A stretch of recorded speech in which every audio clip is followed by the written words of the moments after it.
cocaine, money, fentanyl. Through the power of Fent, Trapnik can travel through different realms. He was here on a mission. He needed to make the Obama in this universe fat. It was the only option of stopping the Wiggers. He used his Fent Fu moves to steal a Hellcat to go find where Obama was located. He ended up finding his location through an Instagram post his daughter made. And now it was time to make Obama fat in order to save this universe. सुन तो सही, इस बार अगर time से पैसा नहीं भेजा ना मैं घर ही नहीं आऊंगा, समझे? हाँ मैं गाड़ी चला रहा हूँ। अरे भाई सुन रहे हो ना? हाँ उल्टा वायर जोड़ के आप बोलो। हाँ 2 मिनट में तैयार हो जाएगा। अरे यार तू बस सुन, मैं बोल रहा हूँ, फालतू में मोल-तोल मत कर। क्या फोन रख। Mr. President, if you can hear me, my black neighbors are just days away from having a nuclear weapon.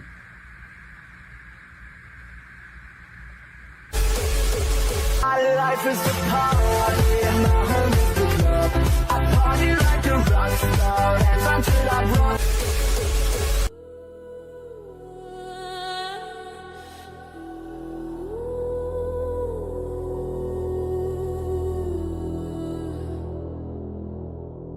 My spirit sleeping somewhere cold until you find it there and lead it back home.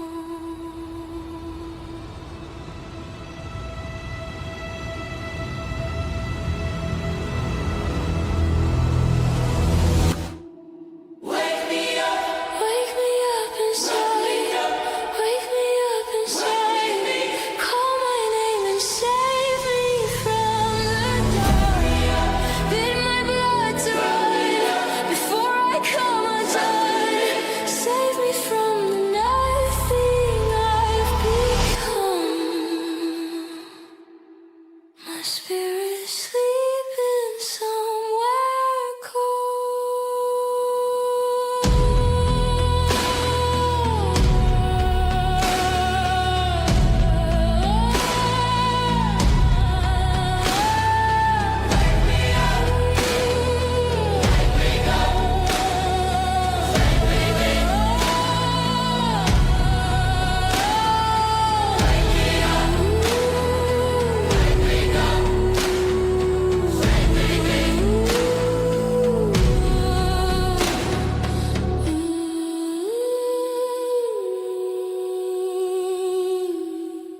My spirit sleeping somewhere cold.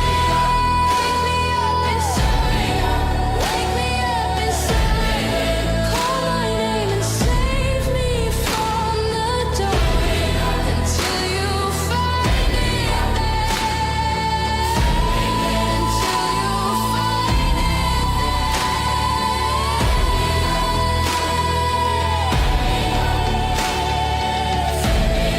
Save me from the nothing I've become.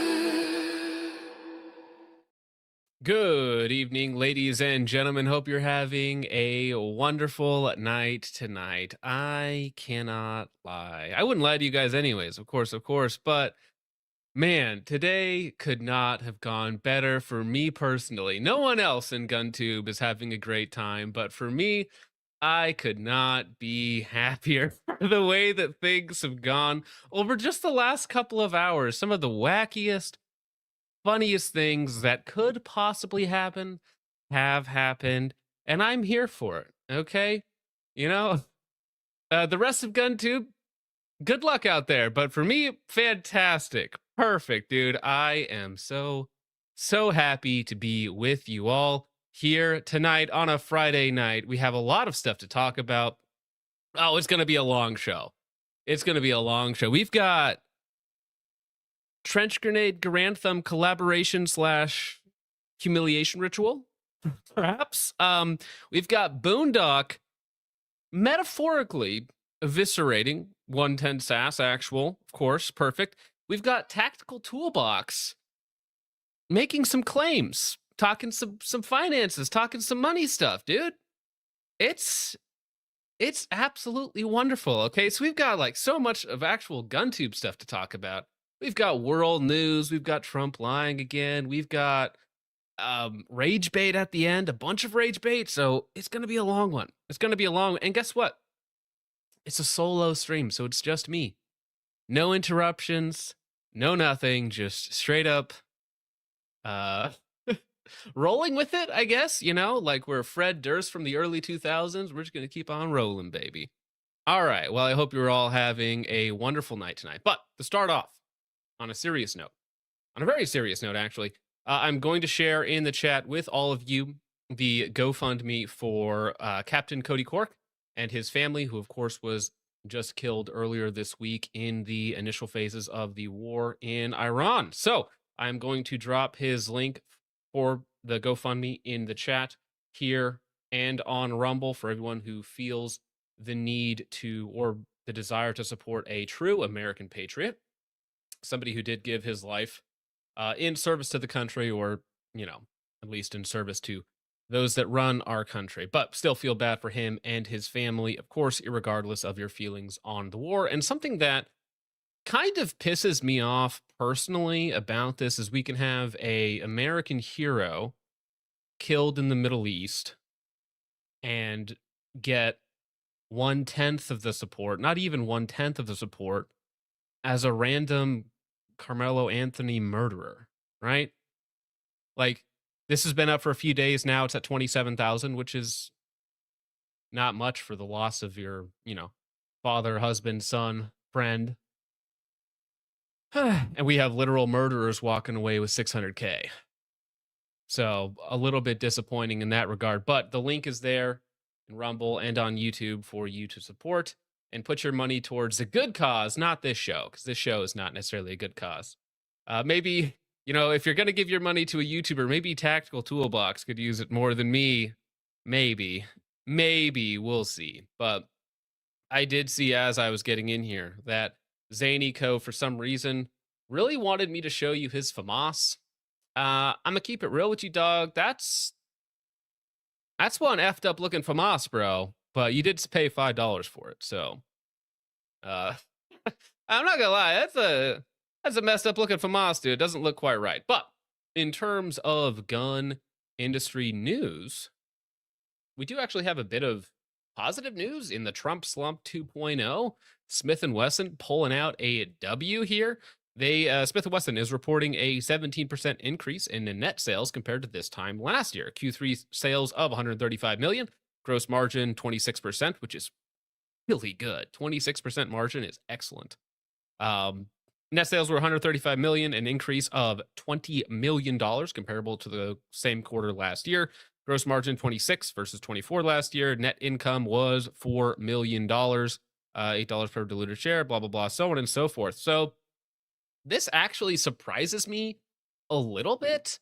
I wonder if it's just them picking up more contracts in the wake of SIG losing some contracts. Because it doesn't seem like, to me, from the outside looking in, that they really brought out anything that would drive sales in a really positive manner. Like, not just, yeah, they had more sales, but they had more sales in a downturn market, right? So while everybody else is down somewhere between 5 and 40%, they're up 17. Like, what is it? What's selling? Is it just contract handguns? Is it some of their new PCCs? Like, what is actually driving Smith & Wesson to be doing better than the market as a whole, but just better than this time last year? It's just Hunter Constantine? Is that it? MMP boys? Is it Ben Steger? Is Ben Steger and his MMP arc really saving the company? I mean, if so, dude. If so, 17% increase for not even sending him a gun. The new steel frame isn't even out yet, though, right? Or is it out? Is it in limited? Is it in stock anywhere? Is that going to drive $20 million worth of sales, right? An additional $20 million from last year? Just a steel frame handgun? It's got to be a bunch of things, right? I imagine it is a little bit additional contracts as SIG loses contracts. Smith & Wesson is picking up some of the slack. Them, you know, Glock, Staccato, some of the other guys that are out there. Probably some of their PCC models that have come out in the last year. Generic new models, because they do come out with a lot of new stuff all the time, even if it's not really the best thing out there. So, yeah. Bodyguard 2.0. I mean, their guns are good. They make good stuff. It's Gemtech. Oh, is it just because they own Gemtech now and it's the suppressor market that's holding them up? Okay. It's possible. Theoretically. Carver says they were able to save a lot by eliminating quality control.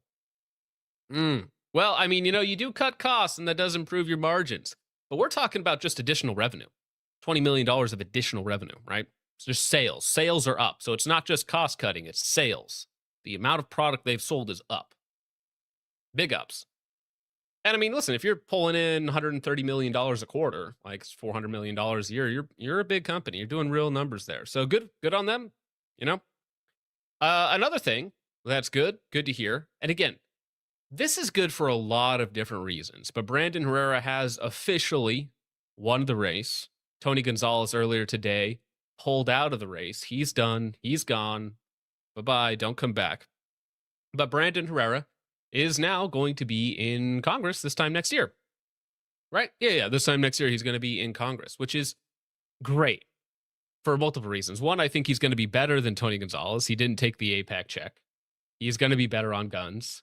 And selfishly, if he gets riled up or involved in any internet drama, it's just more for me to talk about. Because now it's not just, I'm talking about another gun tuber. I'm talking about a gun tuber turned politician. So anything that he gets caught up in, it's even better for me, right? So this is, of course, very selfish.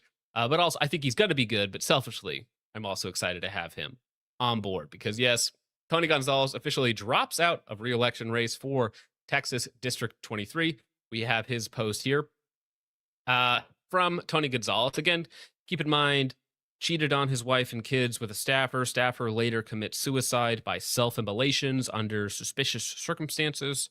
That guy, condemned by the rest of the House GOP and asked to step down, didn't do it, went through the primary, lost the primary to Brandon, though it was going to go into a runoff because nobody hit 50%. And then figured, you know what, I'm just going to call it here. I already lost. I didn't get the 50%. I didn't even beat him in the primary like I did last year. There's no chance moving forward. So, Tony Gonzalez, at 18, I swore an oath to defend our nation against all enemies, foreign and domestic. During my 20 years in the military and 3 terms in Congress, I have fought for that cause with absolute dedication to the country that I love, except when you were using taxpayer funds to plow your mistress. Except when except for all the other times that you weren't. But other than that, from overcoming the border crisis to taking a stand with my communities after the worst school shooting in Texas history, my philosophy has never changed. Do as much as you can and always fight for the greater good. All right. After deep reflection and with the support of my loving family, who I cheated on multiple times, I have decided not to seek re-election while serving out the rest of this Congress with the same commitment that I've always had to my district. Now, in context, that sounds like a threat. It's like, listen, what I've been doing, I'm going to keep doing it. He means it, in some sort of positive manner, but to me, that's a threat. Jeez. Throughout the rest of my term, I will continue fighting for my constituents, banging my constituents for whom I am eternally grateful. All right. He says God has a plan for all of us. Yes, he does, Tony Gonzalez. You should probably seek him a little bit. Go see a priest. That would be my recommendation to you. But Brandon Herrera, perhaps the most successful gun tuber of all time. Maybe not financially, right? But in terms of, he's only 30 years old. He's the same age as I am. He has one of the biggest YouTube channels out there. Massive influence. Big podcast. Now going to be a sitting member of Congress. Wildly successful. So Godspeed to Brandon Herrera and good luck out there. It's going to be very rough, very, very rough to keep your honor in a den of thieves. So best of luck to Brandon Herrera and to the people of his district. All right. Other good news. Wacky news. Well, actually, before we get to that, let's read some of your guys' comments here. Only 30. Yeah. Okay, Unc.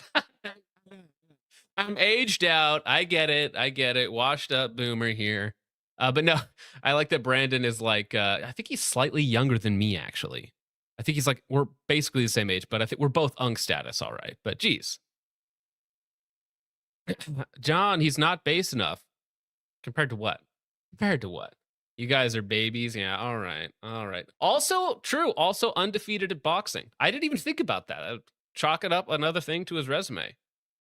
Karantham says he doesn't look good for his age. Well, you know, alcohol, stress, other things get to you. It's okay, though. It's okay. Good luck to him. All right. Now, out of perhaps the least likely place in the universe for a based court decision to come through, an appeals court in the District of Columbia declares ban on certain gun magazines unconstitutional. A DC court said that magazine restrictions on certain magazines are unconstitutional. What? What? In DC? What? I mean, if you're thinking about one of the most based outcomes possible for one of the least based areas, like it's got to be this one, right? This would be like California in the next couple months saying, actually, machine guns are mega based. It'd be like, really? Like, yeah, based, but from you? Really? That's interesting. But this is, we'll read about this. It might be going to en banc, so don't get, too excited, but still. An appeals court struck down a local law in the District of Columbia that banned gun magazines containing more than 10 bullets, describing the measure as unconstitutional. Now, it can only go to en banc or it can go to the Supreme Court. That's it. So if it stands as is, magazine ban in DC, unconstitutional. Mega base, good precedent as well. The ruling Thursday from the District of Columbia Court of Appeals also reversed the conviction of Tyree Benson, who was taken into custody in 2022 for being in possession of a handgun with a magazine that could contain 30 bullets. Dude, like, obviously Tyree Benson, maybe not the most upstanding citizen of all time. He definitely got that stendo on him, but it's very funny that he's the catalyst in this case for getting the magazine ban overturned. It couldn't just be overturned because it's cringe. No, we need to have a free dat man who didn't do nothing wrong. Magazine capable of holding more than 10 rounds of ammunition are ubiquitous in our country. Very true. Numbering in the hundreds of millions. Common use. Accounting for about half of the magazines in the hands of our citizenry, and they come standard with the most popular firearms sold in America today. Judge Joshua Deal wrote on behalf of the two-judge majority of the three-judge panel. Because these magazines are arms in common and ubiquitous use by law-abiding citizens across the country, we agree with Benson and the United States that the district's outright ban on them violates the Second Amendment, he added. This appeal presents a Second Amendment challenge to the district's ban on firearm magazines capable of holding more than 10 rounds of ammunition. Appellant Tyree Benson argues that ban contravenes the Second Amendment so that his conviction for violating it should be vacated. Deal also wrote, the United States, which prosecuted Benson in the underlying case and defended the ban's constitutionality in the initial round of the appellate briefing, now concedes that this ban violates the Second Amendment. The District of Columbia, which is also a party to this appeal, continues to defend the constitutionality of its ban. We therefore reverse Benson's conviction for violating the district's magazine capacity ban, and because Benson could not have registered, procured a license to carry, or lawfully possess ammunition for his firearm, given that it was equipped with a magazine capable of holding more than 10 rounds, likewise, we reverse his convictions for possessing an unregistered firearm, carrying a pistol without a license, and unlawful possession of ammunition. That's actually kind of a big deal, right? That reverses a lot of people's charges. How many people have these charges tacked on for getting arrested for something else, right? Unregistered firearm, carrying a pistol without a license, unlawful possession of ammunition. How many of these people have these charges just tacked on? And now this sets precedence that maybe we can just get rid of those. Chief Judge Anna Blackburn Rigsby. Really? The female dissented? That's crazy, dude. Wild. The judge who dissented wrote that the majority bases its common usage analysis on ownership statistics that only show magazines holding 11, 15, or 17 rounds of ammunition are in common use. The majority, however, fails to contend with the reality that these statistics do not support the conclusion that the particularly lethal, very lethal 30-round magazines, of which I'm currently surrounded by, very lethal 30-round magazines,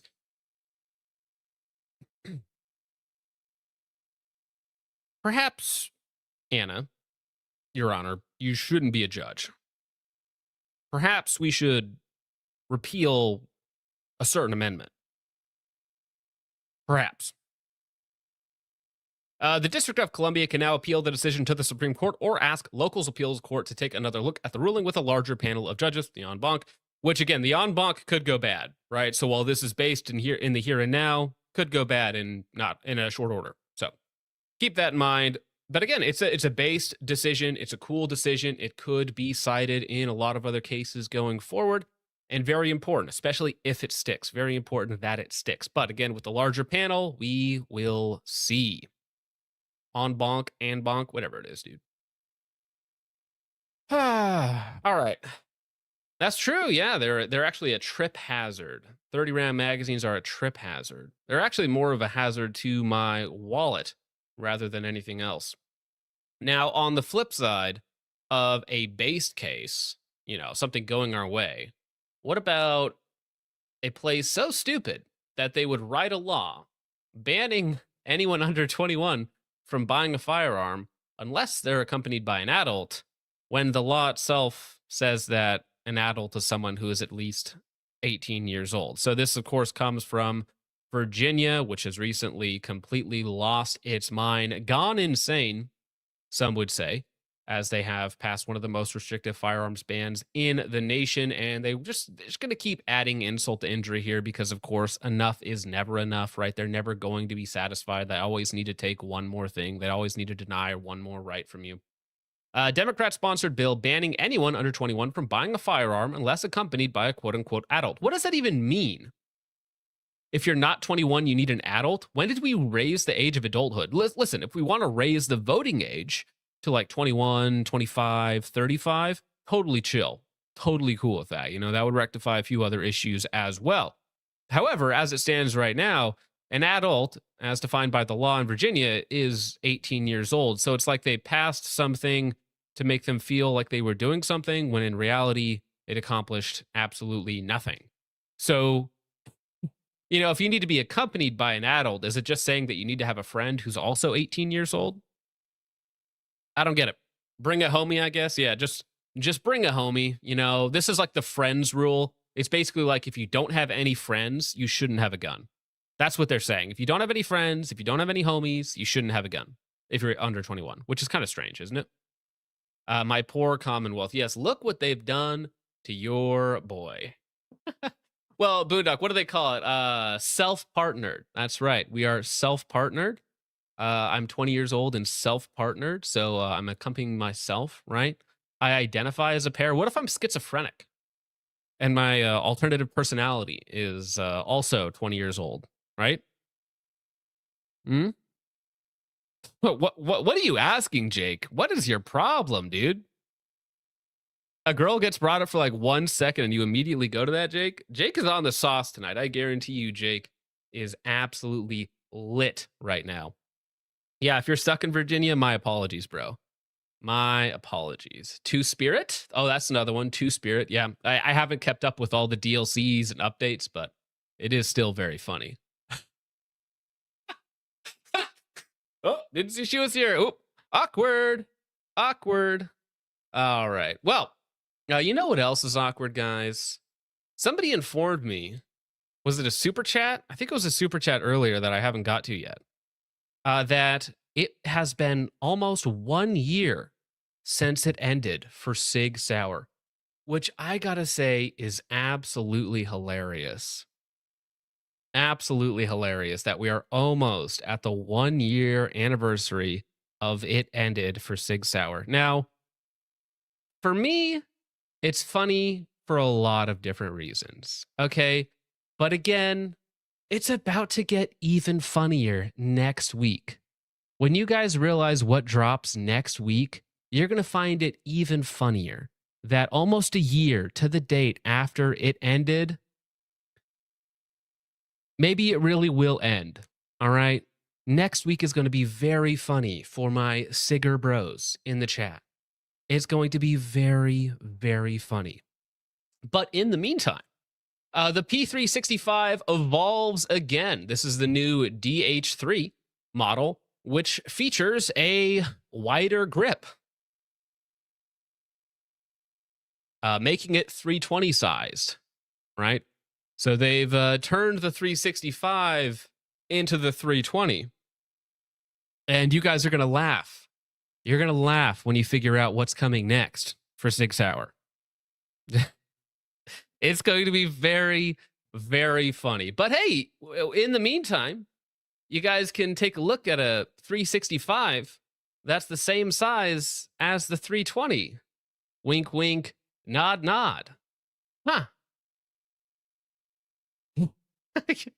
And again, just the fact that it's all going to play out essentially 1 year to the date after the It Ended post. There's just some sort of cosmic irony. It just brings joy to my heart in a really cynical way, you know? I truly do believe God has a sense of humor, and just things always play out the way that they should. In the long run, of course. There's always problems, bumps in the road here and there, but yeah, it's going to be good. It's going to be good. All right. Let's see. Now, speaking of other forms of karmic justice, right before the stream started, just a couple hours as I was sitting down to get all my ducks in a row, so to speak, as I was setting up the order of the show, how we were going to get going on things, man, it had to happen. It had to happen this way. There's no other way that it could happen. Sir, a second cracked Stealth Additive Works can hit the Reddit. Another one. And again, I know people were talking about, listen, that was just our first batch of cans that had some issues, that had some cracks, that had some delaminations, right? But as of today, this guy took ownership of a new 9mm can, and it is starting to crack everywhere. New, unfired, in the box. So whatever is going on with Stealth Additive Works and exactly 2 members or 5 members, if the owner can keep his own comment straight, not entirely sure. If they could just fix their crap, that would be great. Because again, if I spent many hundreds of dollars or more than $1,000 on one of your cans and it showed up to me essentially in pieces, I would be rather upset, you know? And I know that some people were coping and seething in the chat saying that, well, hey, they made it right after the fact. I mean, come on, they took care of the customers. They replaced the part. It's like, well, sure, but isn't that just like the bare minimum of a company to get you the product? Like, this is the exchange, right? I give you money, you give me product, right? If I give you money and you give me something else, you give me garbage, you give me a worthless pile of titanium or whatever it happens to be, you know, you have not upheld your end of the bargain. And it's not until you have given me that product that you've justified me giving you money, right? And even if, like, I do eventually get the product, like a year later, is that cool? Is that fine? Just wait 8 to 12 weeks on back order while we print you another can that totally doesn't have cracks in it this time? Like, is that cool? Is that how low our standards are for modern companies? We're like, well, listen, it only took them 4 months to help you out. Like, surely you should be happy now, right? You should be satisfied, customer. Just be excited for product, consume product, and repeat the cycle over and over again. Clean your print bread, dude. I don't know what they're doing over there. I don't know. I don't know, dude. It's not my thing. I'm not buying their products. I'm not shilling their products. So for me, it's not awkward at all. For the people that are out there shilling their product, though, oof. Yeah. Customer service is making you waste weeks on forms for broken cans. Not to mention transfer fees, because if you buy this from their website and then you go to your local dealer to pick it up and you pay $100 transfer fee for it, like, they're going to refund you that? They're going to refund you time? They're going to refund you, you know, all the effort, all the other stuff? Like, come on. They're not even really making it up to you. Yes, at least this one's good. Okay, the mood has changed. I have successfully psyoped Reddit into changing their mood from gargling on it for Stealth Additive Works to changing the mood a little bit, as you'll see here. So the memes have gotten very good. All I did was take it out of the box. Many such cases here on Reddit. Great. Now we're going to get another massive wall of text. Yes, I'm sure that the owners and or Jay will be in here. Jay from Q Science, of course, will be in here defending their product, making excuses and promises and whatnot. Stop updating the product. Just make sure the product works in the first place. How about that? I see it click in the future for you. Yeah, they might try and offer you some other product. Guys, I'm starting to notice a pattern. We do a little noticing here and there. I had one delivered to me a couple weeks ago on transfer that was damn near cracked in half. Thank you. That isn't a crack. It's a fissure. They will take care of you for sure. All right, bro. All right. You should retire, Unc. Get him out of here. Damn, how did that ever get past QC? Again, it's like, I had people defending the SAW additive, the stealth additive works suppressors saying, listen, that just happens sometimes. Sometimes suppressors just crack. In the box? Is that real? Do I have any suppressor nerds in here right now? If I just have a product sitting in a box and it, goes from one place to the other, does it just crack and break in the box? Do suppressors actually just do that? Like JFK, sometimes his head just does that. We're not exactly sure how this happens. Sometimes it just does though, Is that real? I don't know. SAW, what is QC? Quiet cans, right? Question mark. All right, yeah. SAW defenders momentarily. It's 5 o'clock, free crack Friday. True, like we're in the hood passing out cracks, dude. True, yeah. The review on Pew Science absolutely did screw them over. They do not have the capability to meet demand and actually give them a solid product at the end of the day. Do another one. True. Yep, that's the thing. Hype beast companies rarely last. If it's too good to be true, if it literally defies physics, if it literally denies reality, right? It's just probably not real.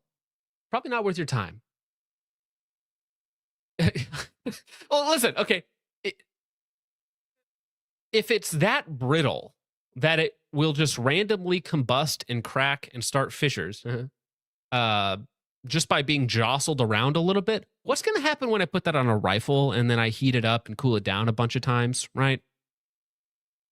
So, listen, if your can cracks due to handling from a shipping company, that's still an indictment on you, even if you blame UPS or FedEx, right?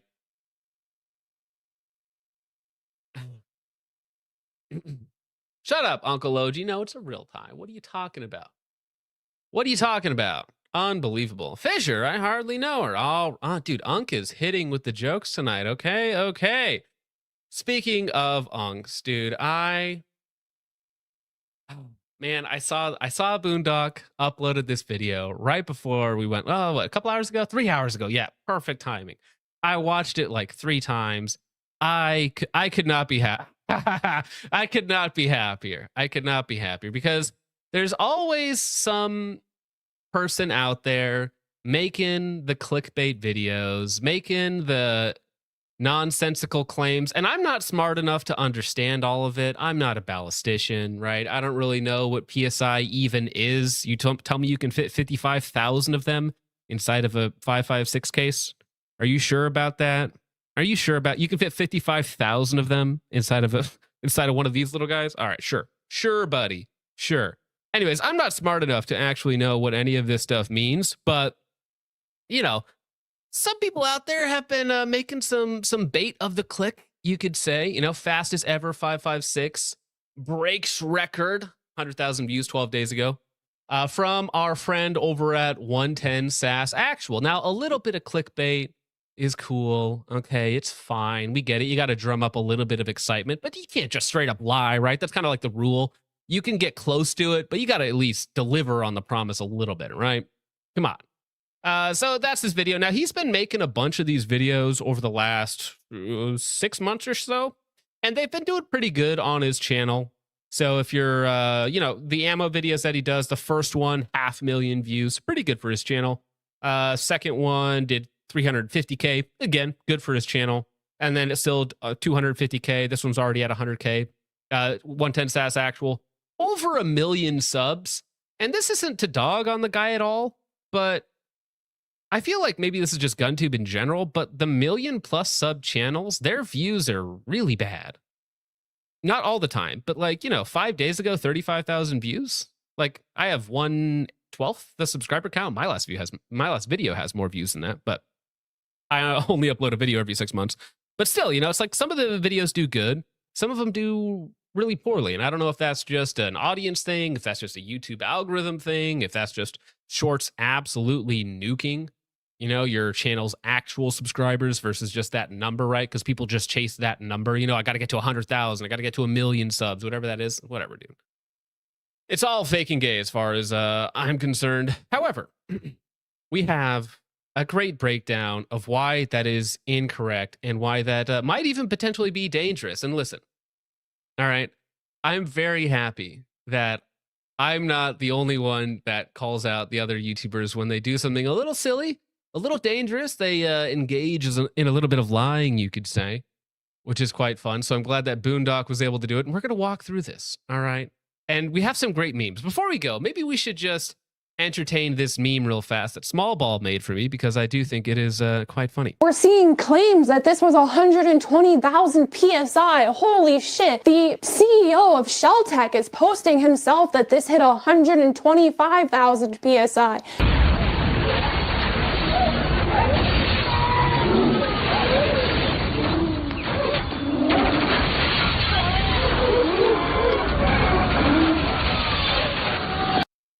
Yeah, please somebody put that in an ATI Omni Hybrid, which if you don't know is a polymer upper receiver. Please somebody put that in a polymer upper receiver, or put it in what's the 3D printed rifle, the Tuna? Is that what it is? The one where it's a complete 3D printed job? Somebody put it in there, please. Please. Please. Polymer upper. Polymer barrel nut. Just make it all polymer, okay? The Orca, that's the one. The Orca. Somebody put 125,000 PSI in an Orca for me right now, please. Let me see real fast. I need to make sure that Boondock doesn't get me kicked off by showing... I don't think she shows guns in this video at all. We'll make it smaller, though, just to be on the safe side. Hey guys, I'm Boondock. Quick short little extra video. If you read the title, you probably know exactly what I'm already getting at here. I keep seeing it pop back up and I just can't not comment at this point. Record breaking 556, 4,100 feet per second. Only possible with NAS3. Thanks ShellTech and Badlands. It turns out all of that's a lie. So again, I'm not nerdy enough to really care about velocity numbers or case pressure. I just shoot the things, right? I just shoot the things. As long as it keeps doing the shooting thing, I don't particularly care about pressure, velocity, yada, yada, yada. As long as I'm still able to hit targets, I'm happy with it. And it's a lot of shit, coupled with a lot of other misguided information and some, quite frankly, dangerous information. But let's talk. Base, 30 seconds in, we're right to the point. You're lying. You're dangerous. Let's go. No 2.5-minute ad. I got to say, Boondock, you got to start out with a 2.5-minute ad space for your Patreon, for your Subscribestar, for your private Discord. I feel like you're not selling me enough product in this video for me to really take you seriously, right? All the other big tubers, they all do it, okay? 2.5, 3 minutes at least of ads before you get into the real topic of the video, right? Making your thesis in the first 30 seconds, what are you doing? Respecting your audience's time? Why would you do that? Our way through some of these. You get a lot of people combining intents here, a lot of misguided opinions, but TLDR, you have what a lot of people think is a 75 or a 77 grain projectile going 4,100 feet per second, and that's just blatantly wrong in of itself, and there has been zero effort to correct that information, and actually some reason to believe that people calling out the fact that that's incorrect has been met with deleted. Hey, all right, listen, if you watch one of my videos, first off, there are no ads. There's no preamble. There's no call to action. I don't ask you to like the video. I don't ask you to subscribe, nothing, all right? When I put out a video on my channel, it has to be straight murder for 8 to 12 minutes, okay? That's all I'm concerned with. If somebody watches this, one of my videos in like 6 years and have to like sit through an ad that is not relevant, like I'd rather take one to the dome. No thanks. Miserable. Ruins the video. Comments. Neither here nor there. But what we do really have is a 35 grain projectile going 4,170 feet per second out of a 24-inch barrel. And that might sound fine and cool and shiny and oh my gosh, but it's certainly not record breaking. The record for that went to some yee motherfucker over on Rockslide probably years ago. Guess what? Hornady already sells their super performance 35 grain 5.56 cartridge that goes 4,000 feet per second out of a 24-inch. Well, but that's the thing though, right? That is what YouTube does. It recycles something from a decade ago, or at this point, 2 decades ago, and then it repackages it as if it's cool. Right? As if it's brand new, as if it's never been done before. YouTube just does the cycle. You know, it's like, whoa, retro rifles. Are we back to retro rifles? Well, revolvers, really cool again, aren't they? Nobody's ever done this before. What if we made the world's longest silencer and it's been done like 16 times? It's like, whoa, isn't that crazy? Isn't that heckin' wacky? Or it's like, look, my M855A1 loaded to 100,000 PSI, totally penetrated level 4 body armor, or went through like 12 stainless steel crock pots or whatever it is, right? It's all been done before, right? It's Demolition Ranch slop level content, right? It's just entertainment. Barrel. I'm sure 4,000 feet per second, that's shy, but anyone who's opened a reloading forum knows damn well that people have certainly pushed that exact same projectile out to 4,200, in some cases 4,300, ample times, all out of brass cases. And certainly, I know this one for a fact, all within Sammy's. Are you critiquing her hair? Hawkeye, aren't you bald? What? Oh, and I suppose I should give a little bit of context. If you're not familiar with Boondock Ballistician, I'll drop her link here in the chat on YouTube and Rumble for everybody to go check out the video, because you should, because it's quite funny. And you should hit subscribe while you're there.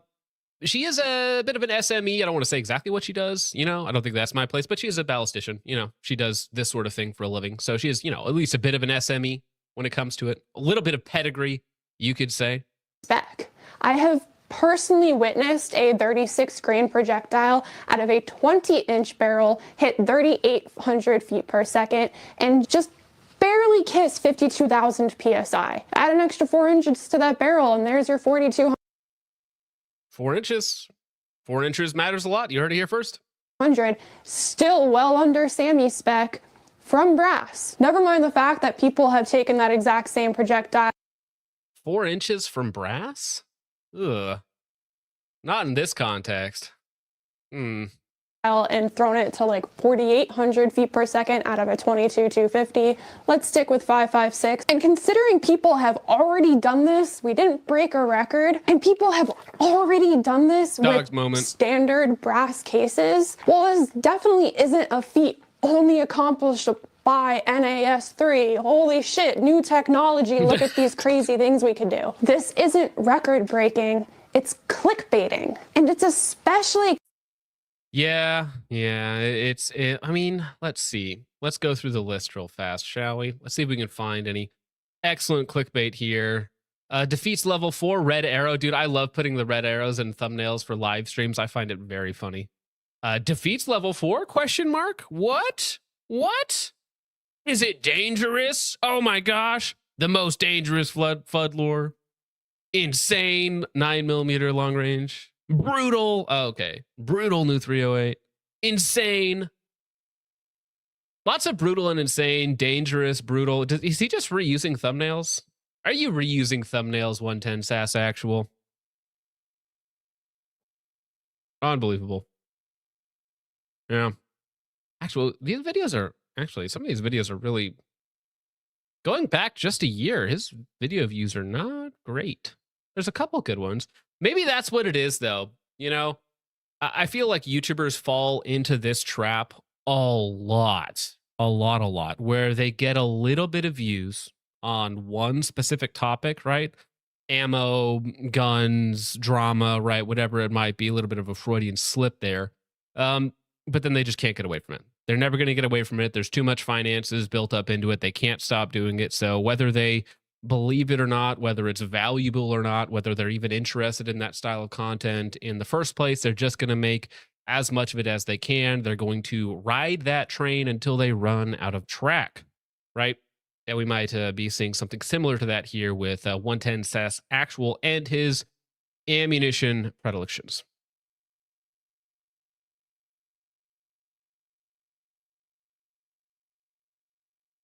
with Badlands. My bad. And also, this is another very good point that Boondock gets into, right? Very important here when there's a direct financial link between you and the manufacturer and you spout off a bunch of nonsense BS, right? That's where you deserve a call out, right? Because just clickbait in and of itself, like, I don't know, if you watch the new State of the World Urgent from Trench Grenade, right? Is it actually that urgent? Not really. As urgent as the last 450 of them, you know? However, if it was in financial conjunction or coordination with another entity designed to strip you of your resources based upon that lie, based upon that clickbait, that's where you're getting a little bit of a call out there, sir. NAS3, holy shit, new technology, look at these crazy things we can do. This isn't record breaking. It's clickbaiting. And it's especially clickbaiting when these claims come from someone who has an affiliate link with Badlands. Of course we want to sell these cases. Of course we want to make this look better. We get more money off of it. Why? Now, I've had people in the Discord buy Badlands munitions. I don't know of any of them that have actually matched the velocity numbers that they post on their website. So they post on their website if you go to it, which I can't recommend you do, of course. But if you were to find this information online somewhere, and you see, 14.5 pushing like 3,300 FPS, that's really hot. That's really fast. Then you buy it, of course, based off of that promise. You give them money, they ship you product, usually. And you test it yourself, and you're like, I'm not getting that promise. I'm just getting regular 5.56 in a cool little snazzy steel case. It's like, I feel like I just got robbed, because I didn't get what I actually paid for. So, yeah. Why would we put the effort in to correct those misguided claims? You scroll through the comments and I've had at least 3 or 4 people post the velocity numbers that they're getting from it, and it does not match the claims. And it's like, you buy it because of the claims. You don't buy it because it's like nice ammo, You buy it because of the FPS claims, the velocity claims, right? So if it's not doing the thing, like it's just overpriced 5.56. That's it. It's just overpriced 5.56. They're essentially lying to you.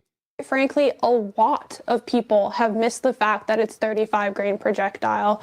And even the ones that do call it out are still evidently unaware that it's something that's been done in standard brass cases time and time again. And you can buy a version of this that's very close and still 3,000 PSI under SAMI spec, so it's not the crazy accomplishment we think it is. But the problems don't stop there. In fact, they actually get worse. We're seeing claims that this was 120,000 PSI. Holy shit. The CEO of Shelltech is posting himself that this hit 125,000 PSI. Now, again, this is math stuff that I don't really understand.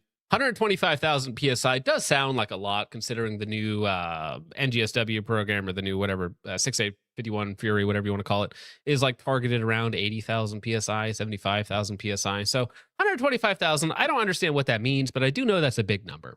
It's a lot of things trapped inside of a tiny little case just wanting to get out. Is posting himself that this hit 125,000 PSI. Groundbreaking. Oh, now actually, I need to read this article. The more I read it, the less I like it too. So, an independent reviewer with an affiliate link in his bio for your ammunition recently tested the 5.56 SST NAS3 cased ammunition and pushed it all the way to 125,000 PSI. The chronograph recorded velocities as high as 4175. That's not a typo. This wasn't a marketing demo. There's literally an affiliate link in his bio, sir. It was an independent test to see where the upper limits really are. The data speaks for itself. Again, this is like saying PewView is a totally independent test that we paid him $10,000 per suppressor. What's the number? $9,500 per suppressor to test. Totally independent, unbiased. We totally didn't give him more money than that after he sold his secrets. It's fine. Don't worry about it. Himself that this hit 125,000 psi. Groundbreaking, revolutionary, and him of all people should certainly know that that's just absurd. How far out of your ass did you have to pull a number like that? If brass is hitting 4,000 feet per second and not exceeding 55,000 psi, then we did something majorly wrong to accomplish those same goals and hit. Right, because aren't I crazy? Right, because if you have a 55 grain projectile at 55,000 psi, right? Just thinking about this in very general terms, and you're hitting like 3,000 FPS or like 3,150 or like 3,200 FPS, right? You cut the grain weight by 40% and 2x the pressure and only gain 30x velocity. Obviously, it's not a 1-to-1 ratio, but that seems very inefficient, right? Because we cut the grain weight by 35 to 55, like 40% almost, 35% almost. And then we, on top of that, 2.5x the pressure, and we only gain 1,000 FPS roughly. That just doesn't seem right on paper, or just in my head, right? 120 with the NAS3 cases. Your record breaker here, let's say, is maxing out at 55,000 psi. And hell, Sammy Spec actually allows you to hit 58,000 psi. So even if we exceed past that, from an NAS3 case, this should at max be doing 50k psi, certainly nowhere near 100 or 125. And I would argue this load is probably closer to 48,000 maybe from a NAS3 case, plus or minus 1,000, give or take whatever per pound. So now I'm confused. Would it even be possible to load up a 35 grain projectile in an NAS3 case to 80,000 psi? Like, do you have enough room in the case? Do you have enough case volume to reach that pressure? Right? If you just pack it, right? We're packing it now. Can we reach that pressure level? And why are we only gaining 30% increase in velocity? I feel like you would get that velocity increase just by the lighter round, not just 2.5xing the pressure, right? You need a pistol powder. Yeah, so you couldn't even get that.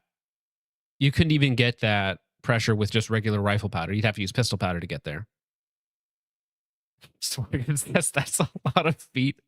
Well, yeah, at what speed does a projectile just turn to dust, right? Like, how fast can you actually spin a projectile before it just stops being that thing? Focus, read my shit, dog. What? What did you say? Are you a super chat from Bryce Kimball? I pulled it up, but I don't see anything else. Railgun, white armor, yeah. Talent they're using, that's quite the hell of a difference. And to just double down on those claims, something else that he had done in that video is shoot a 75 grain projectile 3,500 feet per second, which honestly is the more impressive feat between the two. If you're going to see, that's also kind of confusing, isn't it? If you have a 75 grain projectile doing only 500 feet per second less than a projectile less than half its weight, like, why is there such a small delta, right? Because you think if you took a projectile twice the weight, same powder, right, same charge, it would have half the velocity, right? You would think. Am I crazy? You think it would slow down by more than just 500 FPS? Because, I mean, 75 grain projectile going 3,500 FPS, that's very hot. Very, very hot. That's smoking. to try and showcase NAS3 high pressure case capabilities, this is the one that you should be pushing and advertising. That's impressive. That's cool. But holy shit, we're saying even that hit 100,000 PSI, which a little bit more believable, certainly. But I know with firm confidence that this very firm, by the way, This round isn't exceeding 85,000 psi, 86,000 on a bad day. Let's do statistical averages here. I can say for certain with every fiber of my being that even that load was not exceeding 85,000 psi. If it was a 24-inch barrel that he accomplished that out of, then you're probably closer to 80,000. If it was a 20-inch barrel, then that was probably closer to 85,000 psi. Still 15 to 20,000. Well, right. Actually, doesn't that make sense though? Right? Because a 110 grain projectile at 80,000 psi is doing like 31. So a 75 grain projectile at 80,000 would be doing like 35, right? Because I mean, again, the 6.8, obviously it's a different case, but same concept, right? It's a heavier projectile at a higher pressure is moving like 3,100 FPS. So if we have the same pressure but a lighter projectile, we're going to get 3,500 FPS roughly, and that's only at 80,000 psi, right? Doesn't that make sense? PSI lower than what we're claiming, which last I checked, that's a huge difference. And even Sheltec just publicly claims that they rate their cases up to 85,000 PSI. Now, I'm sure they've tested higher. I'm sure you can load higher, but their public claims are, hey, don't go past 85. Now, Bubba's gonna do what Bubba's gonna do. But when you have a large enough audience and people are looking to you as a source of trusted information, and you're sitting here tamping down your powder to the point. And again, this is the thing where it's not just that like the numbers are a little bit off, right? It's the fact that you're getting paid on the side through affiliates, right? Or through backdoor dealings, literally and metaphorically in some cases, some of these dudes, right? You know, and you're shilling this stuff to your audience, like definitionally shilling, like with untruths involved, and you're lying about the numbers, you're hyping the numbers to clickbait on YouTube. And again, if you were just doing it to clickbait, like that's one thing, but then it's also like trying to rip off your audience. That's like, oh, that's not so cool now. That's not so cool. Maybe we shouldn't be doing that. Maybe we should leave that in like 2016. All right, we're just going to put that behind us. Of heavy compression, which depending on the propellant you're using could wind up being very dangerous to do. And then making claims that 125,000 PSI, 4,100 feet per second, safe for every gun. I don't know. Did he actually say that? Let me see that post again. 4,100 feet per second, safe. Yeah, the FCC would have a field day with most gun tubers. So I just broke a world record speed for 5.56. No necked down a 17x5.56. No pulled projos from obscure cartridges, just regular 5.56 that runs safe in any AR.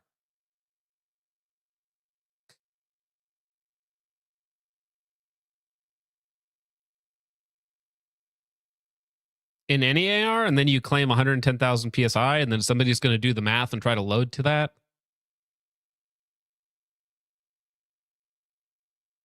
For every gun, I don't know, maybe do better. 85,000 PSI might so it's not like, be safe for I'm gonna do every it. gun, especially not after prolonged usage.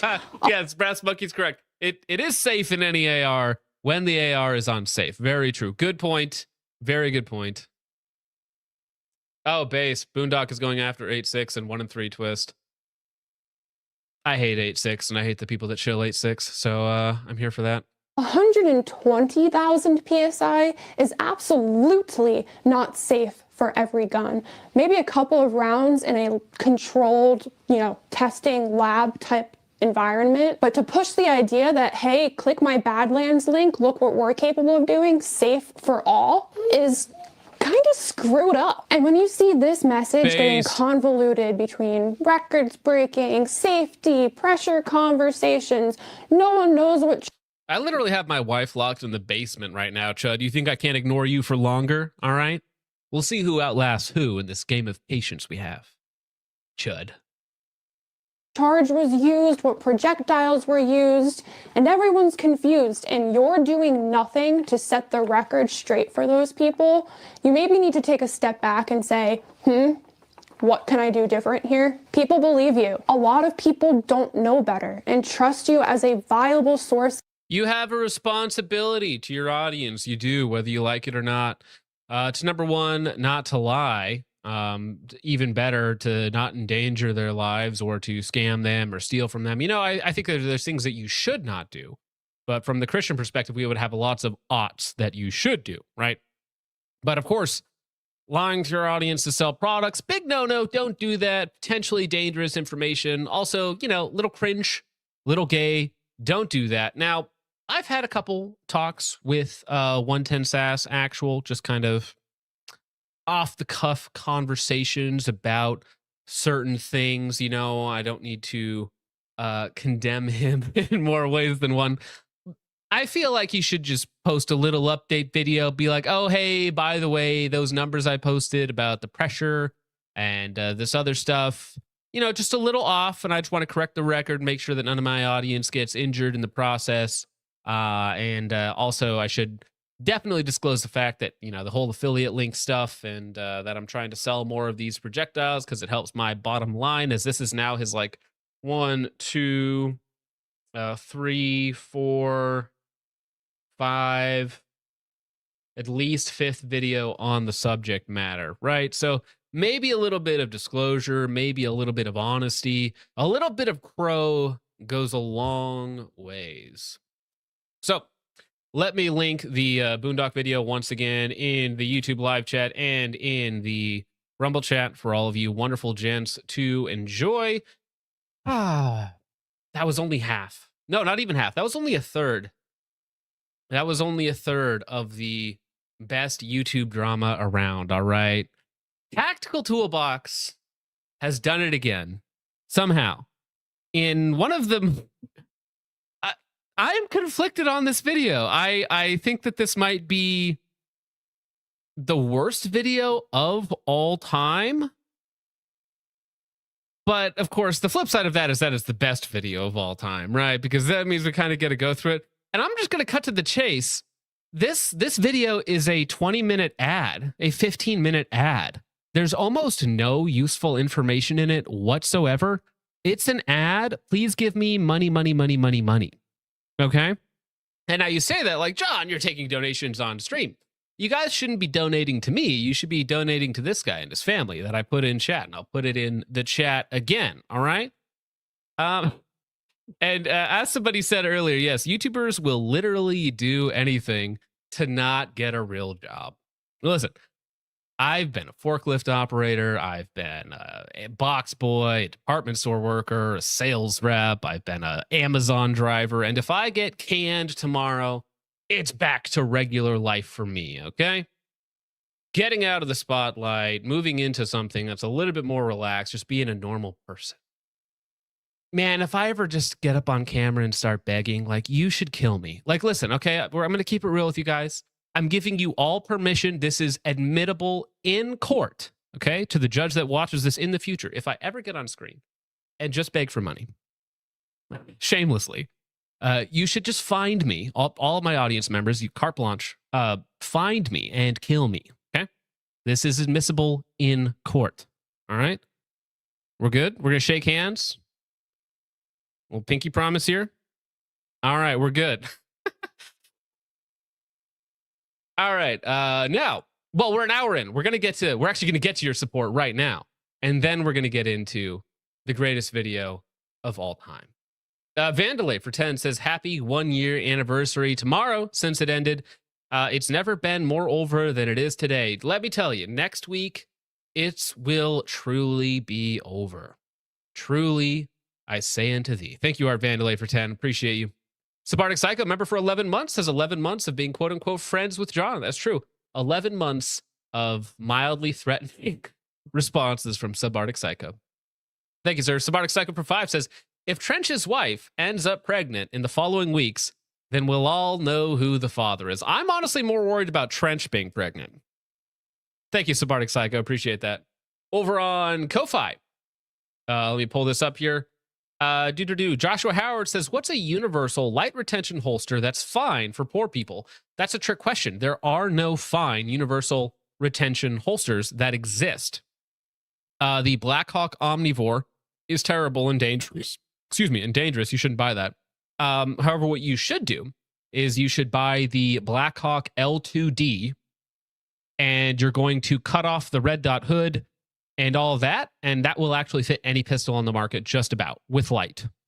So even though it's not marketed as L2D, or sorry, as universal, as long as you cut off the red dot hood, like it'll fit basically anything on the market. White Daddy for 10 says Trench is going to make Mike a great wife. Also, he said he was no longer constipated after the beautiful weekend with Mikey. Barbarian for 5 says, where's my forklift certified nibbas at? Yeah. Literally forklift certified, by the way. It's a very good one-liner. Real icebreaker, that. Cody Fisher for 5 says, Trench's voice allowed me to watch 3.1 seconds of that video. The thought of FPVs attacking Llama Group, pure joy. Man. That's a little spicy, Cody. I'm Right Boy for 2 says, late and gayer than Lindsey Graham. I don't even know if that's possible, dude.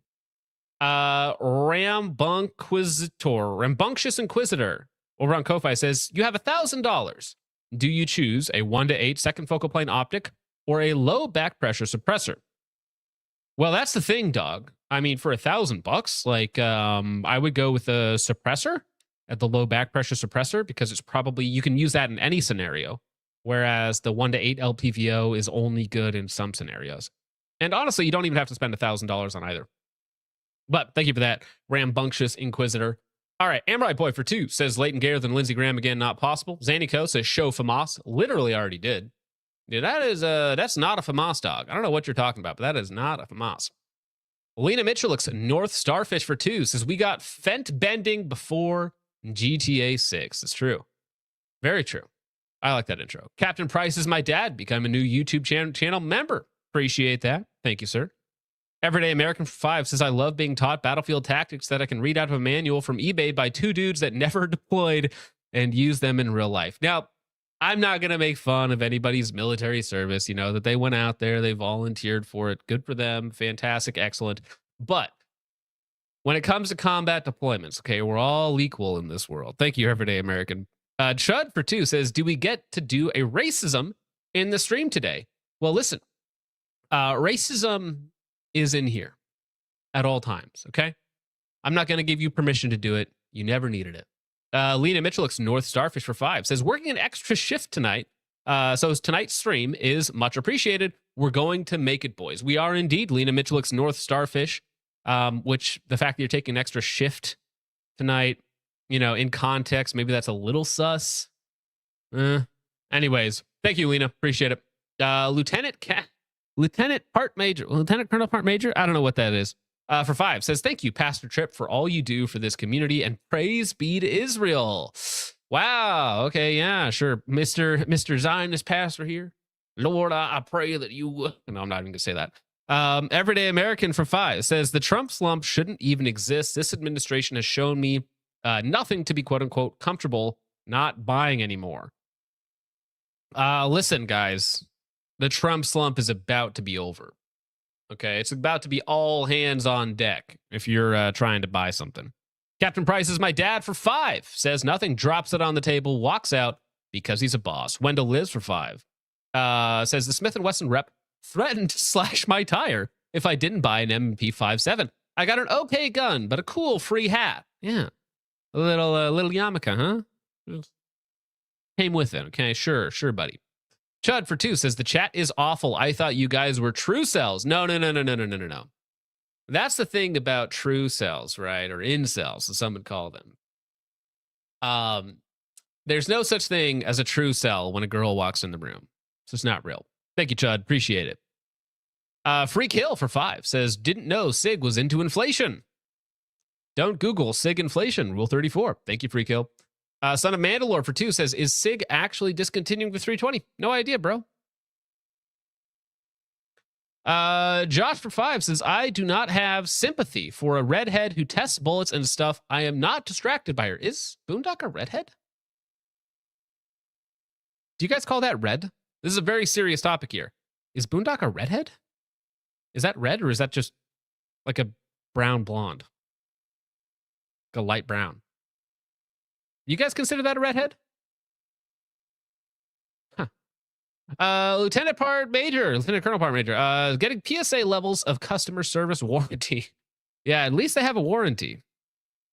Thank you, sir. Appreciate it. Chef Tech Group for 2 says, in the Reddit comments, sub one's shiv cracked.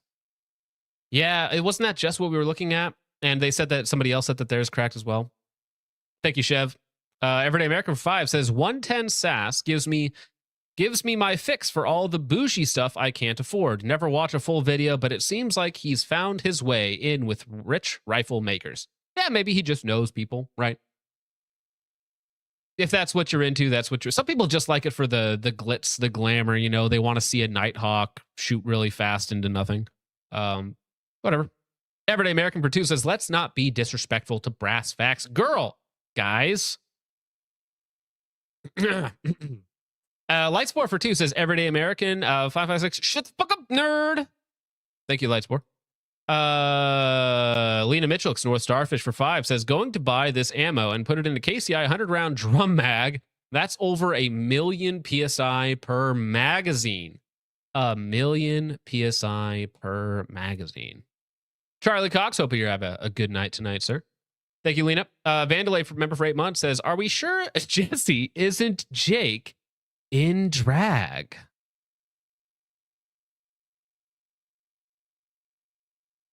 Jake,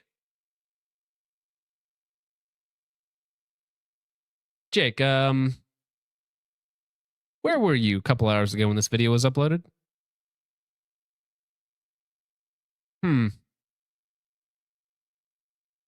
Thank you, Vandalay. I'm going to look into that. Bumani Igloo for 2 says, focus going for that Carl Casarda hairdo. Ban that, man. Josh for 2 says, the wolf is coming out of y'all. Whoa, relax. Josh, stop. Calm down, boy. Todd Dogs for 2 says, oh man, Brock and BD on FT versus 110. I just came. Todd and Dogs for 2 says, reminder, this is how BD speaks to Brock every day. Was that positive or negative? Lena Mitchell for 5 says, Brass is hitting at 4,000 feet per second. Damn, good for him.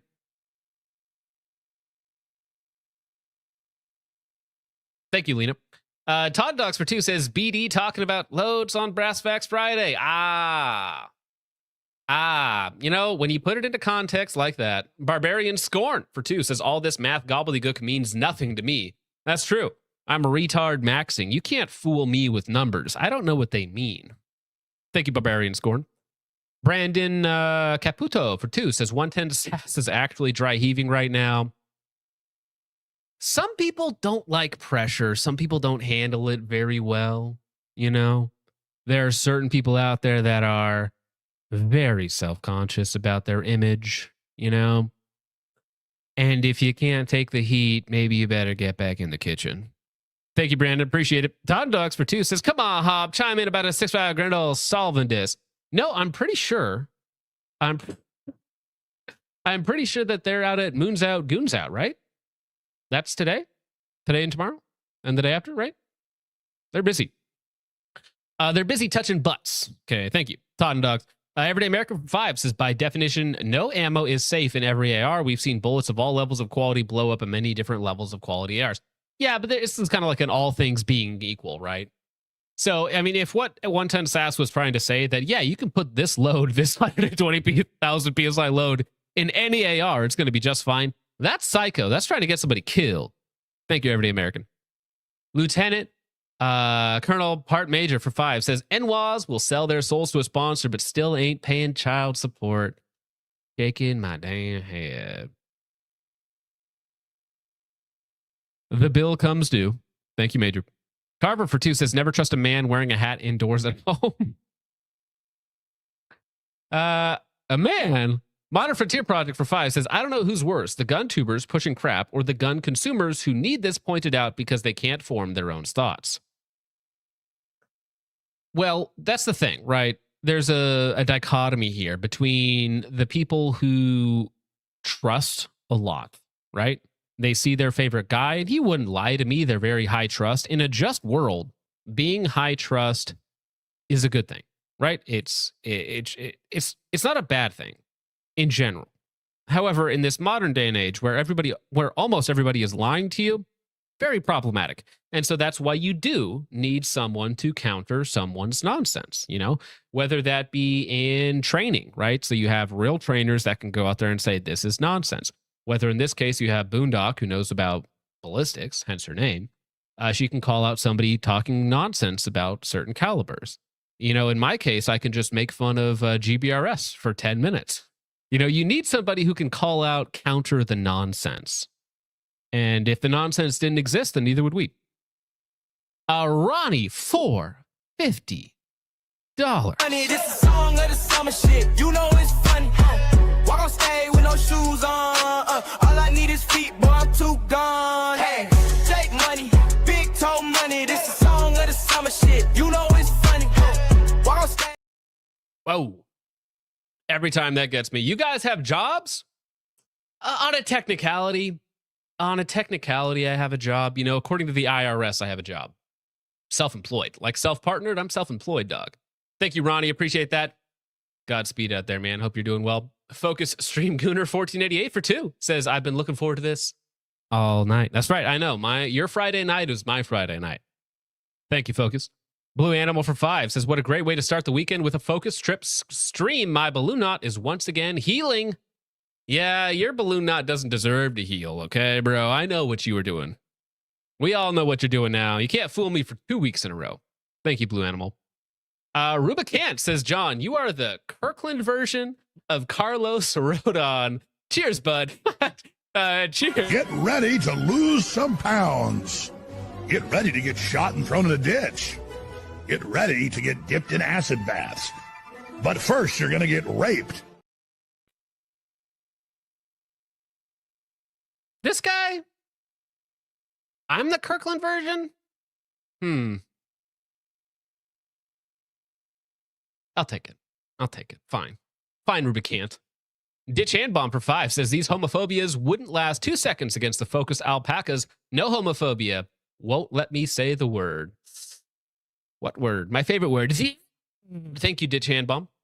Modern Frontier Project for 5 says, you really think someone would go on the internet and lie? I think that's what the internet was designed for. In a way. Thank you, Modern Frontier Project. Amorai Boy for 5 says 110 SAS is a CAC shill and CAC is sending out rusty guns. Coincidence? I think not. Yeah, I saw that posted in the Discord as well. It's just not that interesting to me. Because that is like, what if one package got rained on by a, you know, stupid UPS or something like that? What am I supposed to do with this? Thanks for quote tweeting me, Vintage. I appreciate it. All right, where else? No, I think that's it. Okay, fine. We can finally get through all that. Thank you, gentlemen, for the support. It is greatly appreciated. Never required, guys. Never required. But I'm glad that you guys enjoy the content at least. All right, so finally, the moment that I've been waiting for since this video dropped. It's over. I have to delete everything.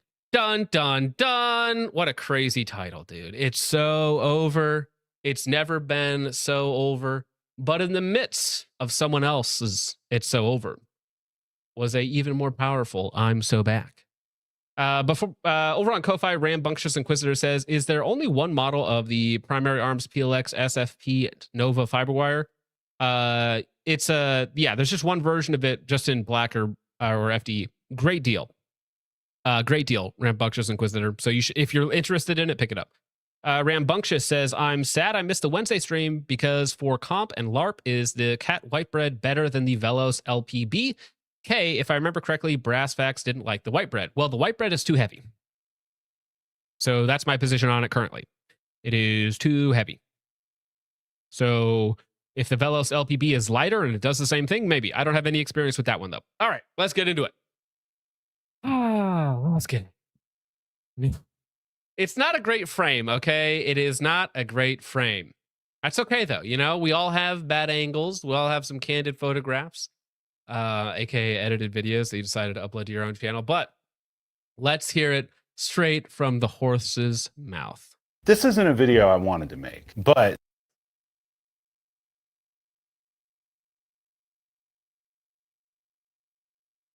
if you ever start a video with the phrase, this isn't a video I wanted to make, yet, my friend, you made the video.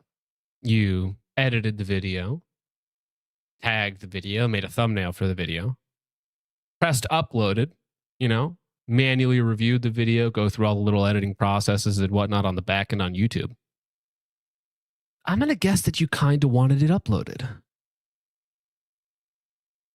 I hate this sentence. I hate this sentence.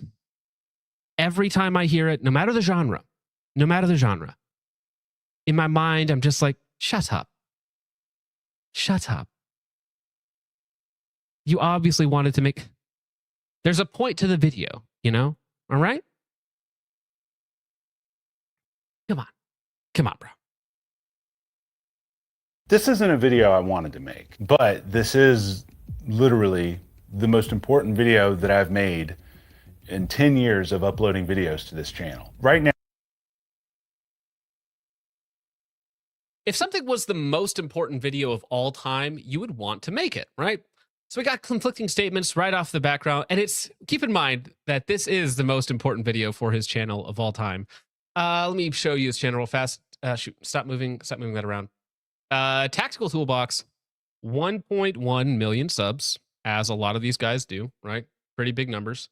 Let's go videos. See, they got some decent numbers on them. Of course, when you upload a video like this, it generates a lot of views. It generates a lot of attention. Like, this is the end. It's so over. I'm done. Retire? ? You know, you're going to get a lot of hits on that versus like maybe some of your more normal videos. I mean, some of his videos got like lots of views on them. You know, that's quite healthy for just generic gun content where you just show a bunch of stuff and slam a bunch of affiliate links. Pretty generic stuff, right? But that's his channel, 1.1 million subs. Let me check him out on Social Blade real fast. I'm actually curious. Social Blade, what's his name? Tactical Toolbox. Social Blade Tactical Toolbox. And let me copy and paste this link over here. So he averages 17 million views a month, which is very good. 10,000 subscribers gained in the last 30 days. Not bad. Not bad at all. You know, 17 million views a month. He gets 17 times the views I do in a month. Right? That's a lot of views. That's a lot of views. Damn. Keep that in mind going forward. this isn't a video I wanted to make, but this is literally the most important video that I've made in 10 years of uploading videos to this channel. Right now, the most important thing that I can ask of you is to watch this video until it's over and to share this video with a friend, because the stuff we're going to be talking about is pretty heavy. So as of yesterday, It's not that heavy, dog. I'll cut to the chase. He needs money. But I made really bad financial decisions and I need money. It's like, that's not heavy. That's just life. Like, everybody needs money. Everybody, I got a wife. I got 3 kids. I got bills to pay. I got college debt, right? No, just don't beg for it, right? Like, I mean, we get it. You know, life's hard sometimes. Lots of us need money. Lots of us are working really hard to do better for ourselves, our families, our communities. We get it. It's not heavy though. It just is what it is, dog. I've received an ultimatum that ordered me to essentially delete all of the links from all of the videos on this channel. And if I didn't delete those links, then this channel would no longer exist. Now, I know you might be thinking to yourself, well, that's not a big deal, bro. Just delete the links and just keep posting videos. Correct. Well, by deleting those links, my income goes to $0 per month, which means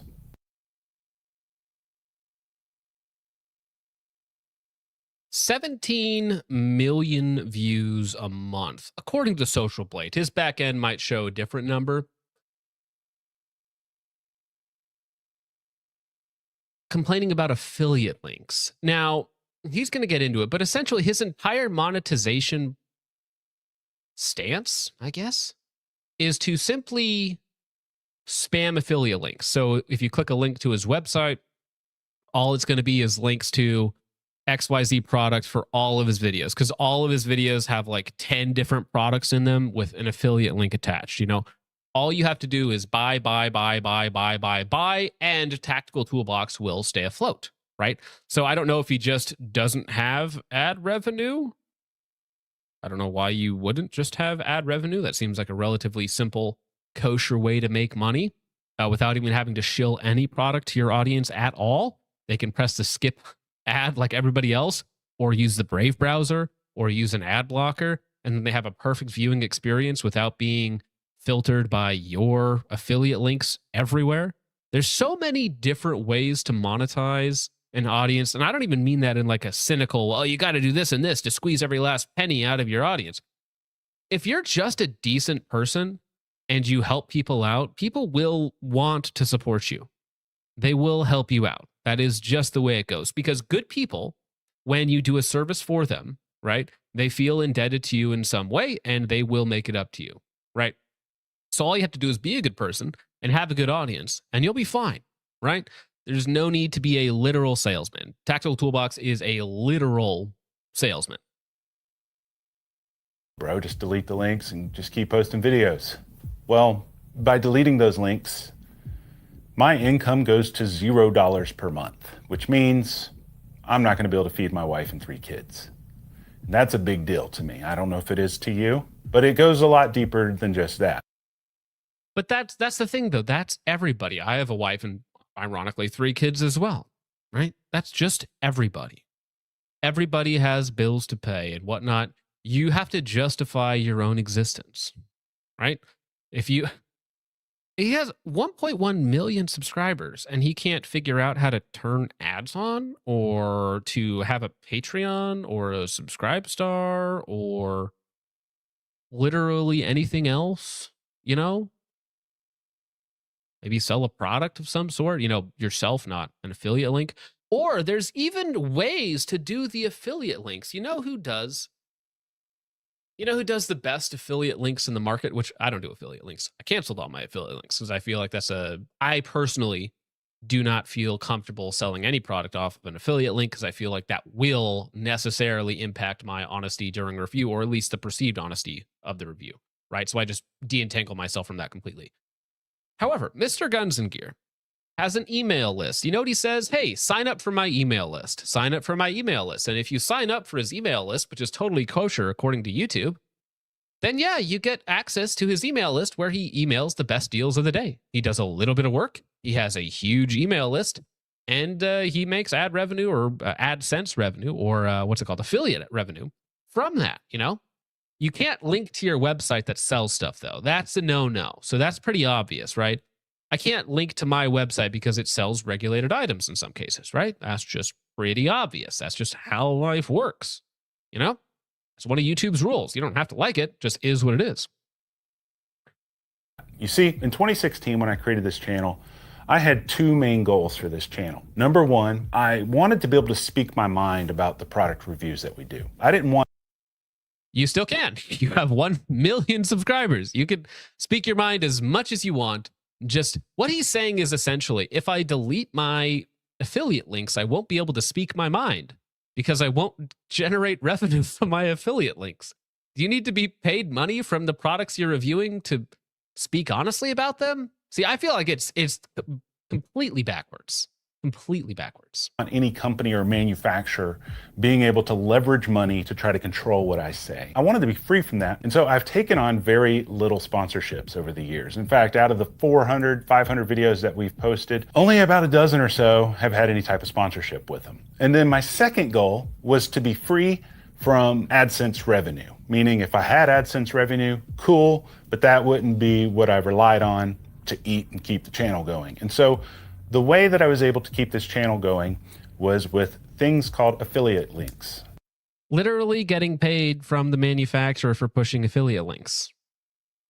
See, to me, that is the worst level of monetization. That is the worst type of monetization, right? Because with AdSense, you are completely divorced from the products. You are completely divorced from the ads. Usually it's unrelated. Usually it's nonsensical. Nobody pays attention to those. They just press skip. They just download an ad blocker. They just use the Brave browser. AdSense revenue is completely moral, right? It's not your products at all. It is the platform YouTube serving ads to customers. Doesn't have anything to do with you at all. You taking the products that you review in videos and making money from the manufacturers directly implicates you. So I don't get that beef at all.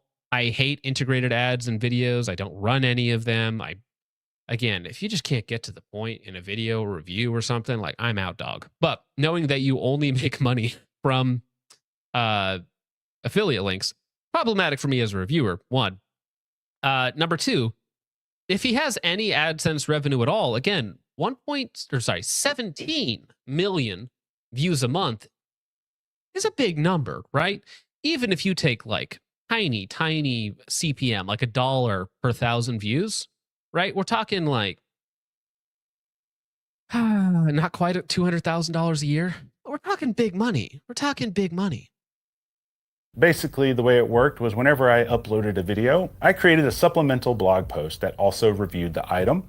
And on those blog posts, I would have links to different parts and specifications. And those links were affiliate links, meaning if someone clicked that link and incidentally purchased in every single review.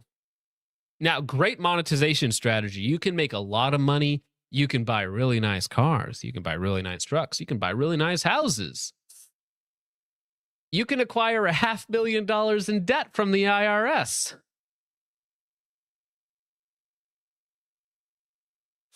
It's a lot of money. Lot of money, dog.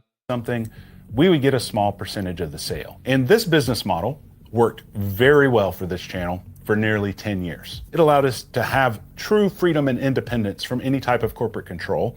It allowed us to speak our mind about our experiences with the products. And because again, you literally got funded by the products themselves. You are by definition biased because you relied on revenue from the products that you were reviewing to give yourself this freedom. And I mean, he's bragging to you. Look how much money I made over the last 10 years. It worked out great. Look at the cars and houses and all this that I have. But it's all coming to an end, and you got to help me. I got to maintain my lifestyle. You got to help me. You poor YouTube viewer, please help me. Because of your trust, we were able to keep the channel going, and I was able to feed my family while I maintained this channel. Now that's going to bring me to this next part of the video. And I want you guys to be aware, this is something I never, and I swear to you, I never intended to share with you guys, because one, it's not your problem. And two, it's kind of embarrassing, but only my closest friends know about this. And now 1.1 million people do. It's like, I don't know, dude. It's like an OnlyFans girl or something being like, I have this really dark secret in my past that I haven't wanted to share, but here I'm giving it out to my public Instagram. You know, it's like, really? Really? Are you sure about that? Are you sure about that? 2 years ago, my family went through a sort of a crisis. We woke up at the end of 2023. The music, dude. The little piano comes in. Perfect timing. Like if I were an evil man and I was trying to milk my audience for all they were worth, some of you might like that a little too much. Went through a sort of a crisis. We woke up at the end of 2023 and we had learned that our CPA that we had had for about 4 or 5 years scammed us. And because of their fiduciary irresponsibilities, they caused us to owe the IRS over 500 grand. Now, even though that person is going to go to prison, $500,000 in back taxes. $500,000 in back taxes. I'm gonna keep it real with you, dude. If you at some point are able to owe the government $500,000 in back taxes, I just think about the sheer amount of revenue that you generated, right? We're talking millions of dollars that you spent on houses, cars, and other things, of course. I mean, I've had last year was a really great year for me. It was. I owe the IRS like $800. Nothing. It's basically nothing for an entire year of pretty decent money. And you guys are going to see another financial transparency stream in the next couple weeks, hopefully. Just working on the final numbers for that for 2025, as I plan to do that every year going forward. But yeah, I owe the IRS like $800. It's like nothing. The idea that you can owe them $500,000. That's a lot of unreported income.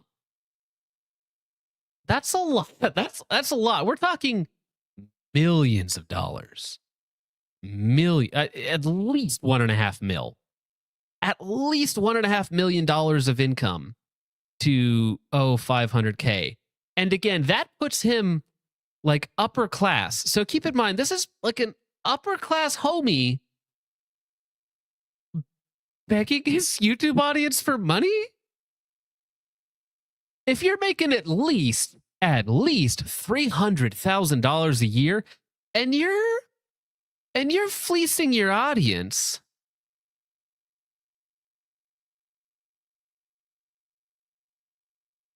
because you can't put up affiliate links anymore?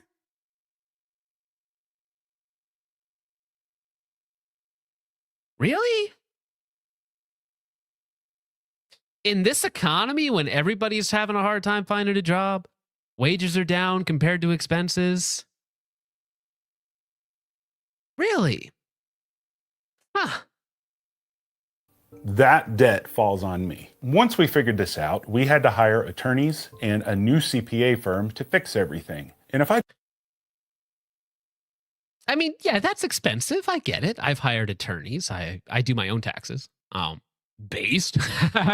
Totally not going to get me in trouble. But yeah, no, attorneys are expensive and stuff. Yeah. But again, you're pulling in at least $300,000 a year, which is really damn good money for most people. How many people in chat right now are pulling in $300,000 a year?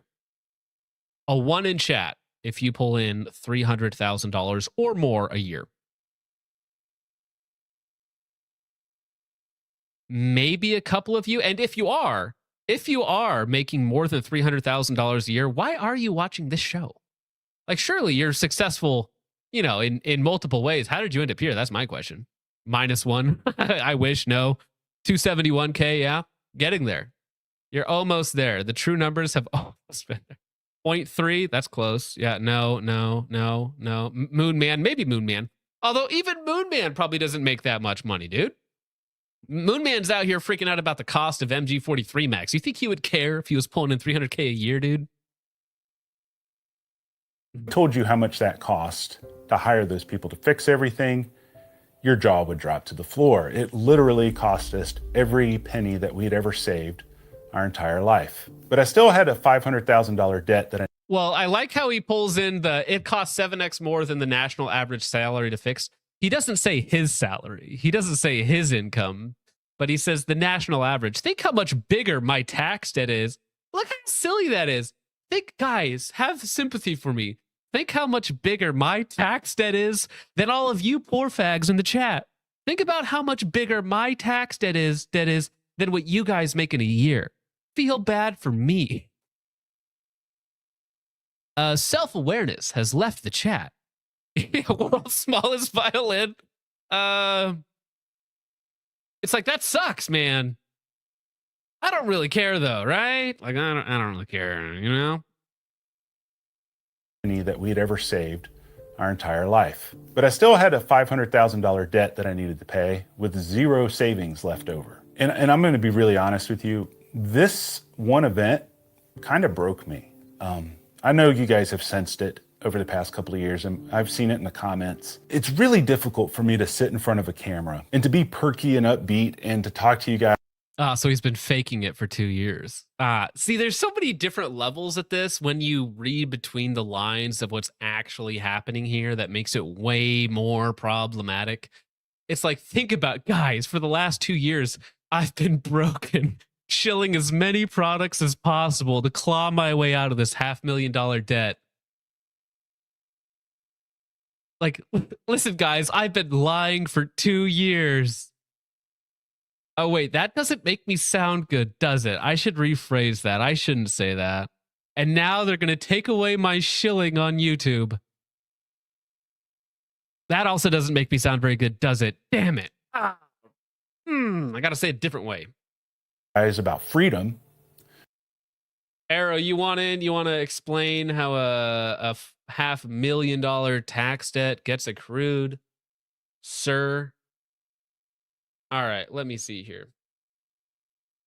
Where is this dude?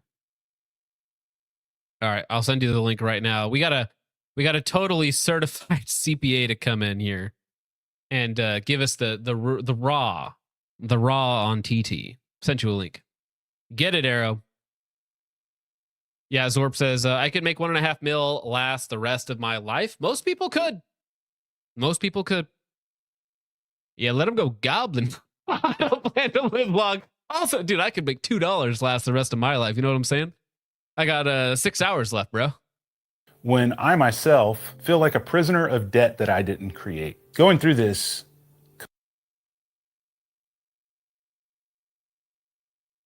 I mean, it's not your fault that the CPA ripped you off, right? But I mean, you made at least $1.5 million to acquire that debt. So I mean, like, that's kind of just the way of the world, though, right? If you give your money to somebody else that he's going to pay off Tom for you, and he doesn't pay off Tom, I mean, Tom still has a bill that he wants to smack you around with, right? All right, Warfare, give me the lowdown on this, dog. Dude, I just got here, so my inner hater wants to know what's going on first. First of all, okay, let's straighten this out. The Brixton supply hat is a crime in of itself, so he should be arrested for that. What's he crying about? Because I heard $500,000 tax debt ?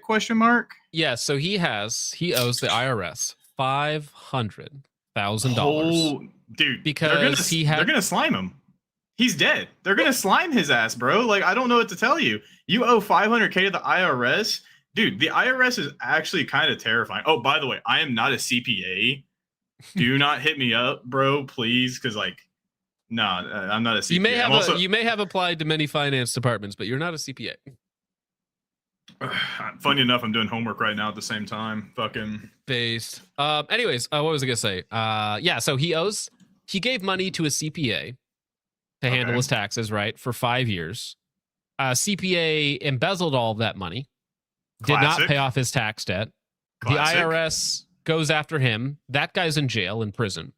Okay. But Tactical Toolbox that we have here still owes $500,000 in back taxes. Now, that's compounded with the idea or the fact that YouTube, his YouTube rep, because he has over 1 million subs, he has access to a YouTube rep, says if you don't delete your affiliate links, we will delete your channel because you're not allowed to link to register to regulated items through YouTube. We don't do that on YouTube, right? That's a big no-no here. Correct. So, and I like the fact that he's whining about this. A small YouTuber would not get that same benefit to be told by their YouTube rep, hey, you need to take all these down or else we're going to slime you. I wouldn't, no. Bro. No, absolutely not. Fucking Okay, so I got a question. Do we know the CPA by name? No, he didn't say. God, well, I was actually kind of interested because that's what I've mostly been focusing on in college is like fraud and evasion, because I always thought that was super interesting. I mean, I don't know what to say. He's gonna have to come up with the money. He's going to have to be on a plan. And what's his name? Tactical Toolbox? Let's find his YouTube Toolbox channel. Well, so he has, according to Social Blade, he has 1.1 million subs and he gets 17 million views a month, which means even if he has like somehow 1/8 the CPM of I do, he makes $17,000 a month on AdSense. Wait, you said how much does he make on AdSense? If he has 1/8 of my CPM with 17 million views, he makes $17,000 a month off of YouTube ad revenue alone, not before sponsorships or anything else that he does. Yeah, Art Vandalay said it best. First name quick, last name books. I mean, this has been going. How long has like that CPA been embezzling him? Did he not? It was 5 years. It was 5 years for him, and then he's had this $500,000 debt over his head for the last 2 years. So in the last 2 years of YouTube videos, he's been faking it, right? He's been faking this positive attitude while shilling every product imaginable through affiliate links, right? He's been surviving on affiliate links only. Yeah, I'm doing okay. I don't make $17K a month. I make like half that, dude. You know, if I made fucking $17K a month, like, bro, I'd be fucking doing great. I mean, okay, so I mean, he's not out of a toolbox. He's gonna have to pull himself up by the bootstraps, as his father probably told him. Well, and here's the thing. Chadwick says in chat, he's overextending his finances, I think. 100%. Yeah, you can just go and look at, maybe $250,000 worth of cars that he owns. And it's like, maybe you don't need to own that. $250,000 in cars, brother. Maybe- That's like the Maybe you worst. just don't need to own those, It's like that seems like a pretty quick little, sell those and make some money. Like, listen, the combined total net worth of both of my vehicles for my family is about $6,000. I have 2 clunkers, all right, and they Yeah. work. They work, dude. Like, okay, let's just assume that he's still making $17K a month. Let's assume that his house probably isn't paid off. Judging by, I would have to see his living expenses. I would have to see his income. Like, I hate to be that vague, but Well, given the situation, if he's making $17K a month, okay, 30% of that goes to the IRS. Fun fact: if you're a 1099. Yeah, Art, there was somebody at the door. Fucking phone is ringing. Yeah, it's fine. You're good. Like, Don't get distracted. I'm on a 1099. 30% of my income immediately goes straight to a separate bank account for taxes. If he didn't do this starting today, or whenever his CPA got arrested and he found out his CPA was fucking him over sideways into the ground, raw style, that's also kind of on him at the same time. First of all, he's not innocent of this one, in my opinion, given the fact that he probably should have also been checking up on his CPA to see how his taxes were. Did nobody at the IRS not hit him up saying, hey, you've got $500K in debt, or you've got $100K in debt, or you've got $25,000? Dude, I have a family member who owes the IRS $18,000. Their address goes to this house that I live at. I get a letter once a month from them. Okay, so I think I pulled the story before, but I had the IRS come after me years ago for $30,000 in unreported taxes or unreported sales. And so they wanted $30,000 from me. And I was like, I don't have $30,000. That's awkward. What is this from? Because I did my taxes. And what it was that I had failed to report costs and sales in a business that made $0. So I owed the IRS $30,000. I had, fortunately, audit protection services, and I simply handed the audit protection services all of my receipts. They went to the IRS, and the IRS backed off. It was just a wash. So for me, it was really easy. That's my one run-in with the IRS was they wanted $30,000 from me, and I solved it in 2 weeks. Because I didn't make any money, so it was easy. maybe his living expense is just overstated, and he maybe, like you said, he's got $250,000 worth of cars. If that's true, guess what's getting liquidated first?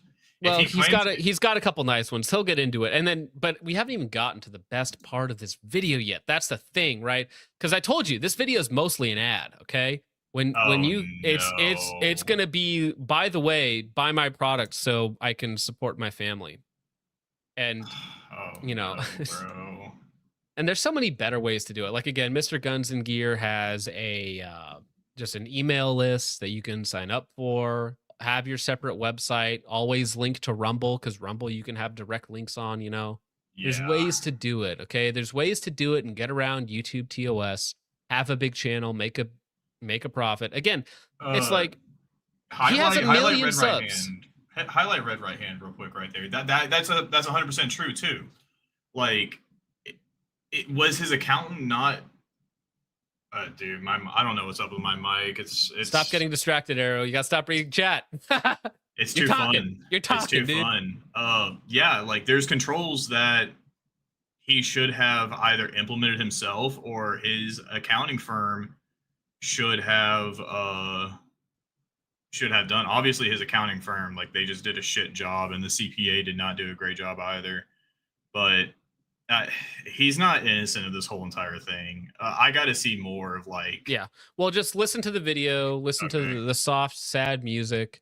Also, none of these guys comply with the FCC. None of them do. So, I mean, they're not even getting screwed over, or they're not even getting as much scrutiny as they should in a lot of cases. And I mean, I don't know if that's ever going to change on YouTube, but if there's one of the big ones gets hit, everybody's going to be like, oh shoot, I haven't been doing that for years. Anyways, John, let us continue. I'm gonna DM you something really important real quick. I don't know if you want to show this, but it's very funny.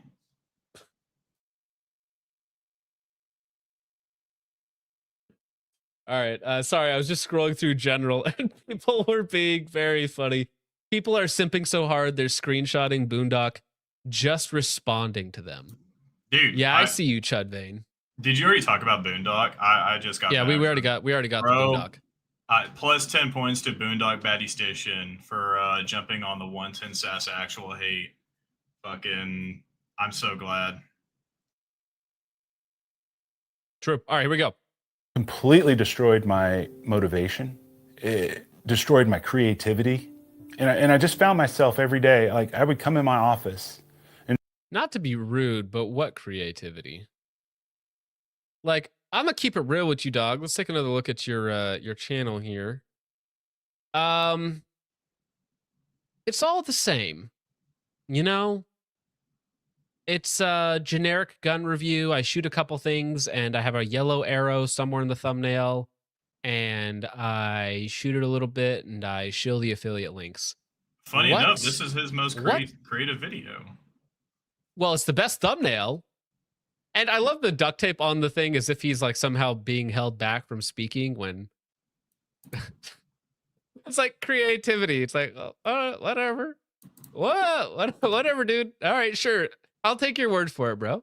And sit right here with the goal of making a video, and I could literally sit here and stare at a screen for like 9 hours and not move. It was almost. That's called depression.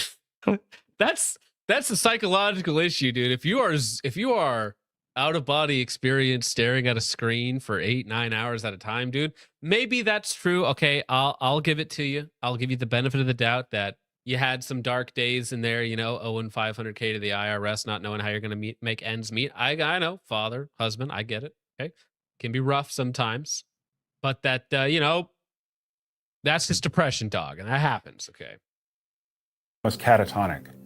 And the weight of that debt, it just felt like the heaviest boat anchor that I couldn't lift.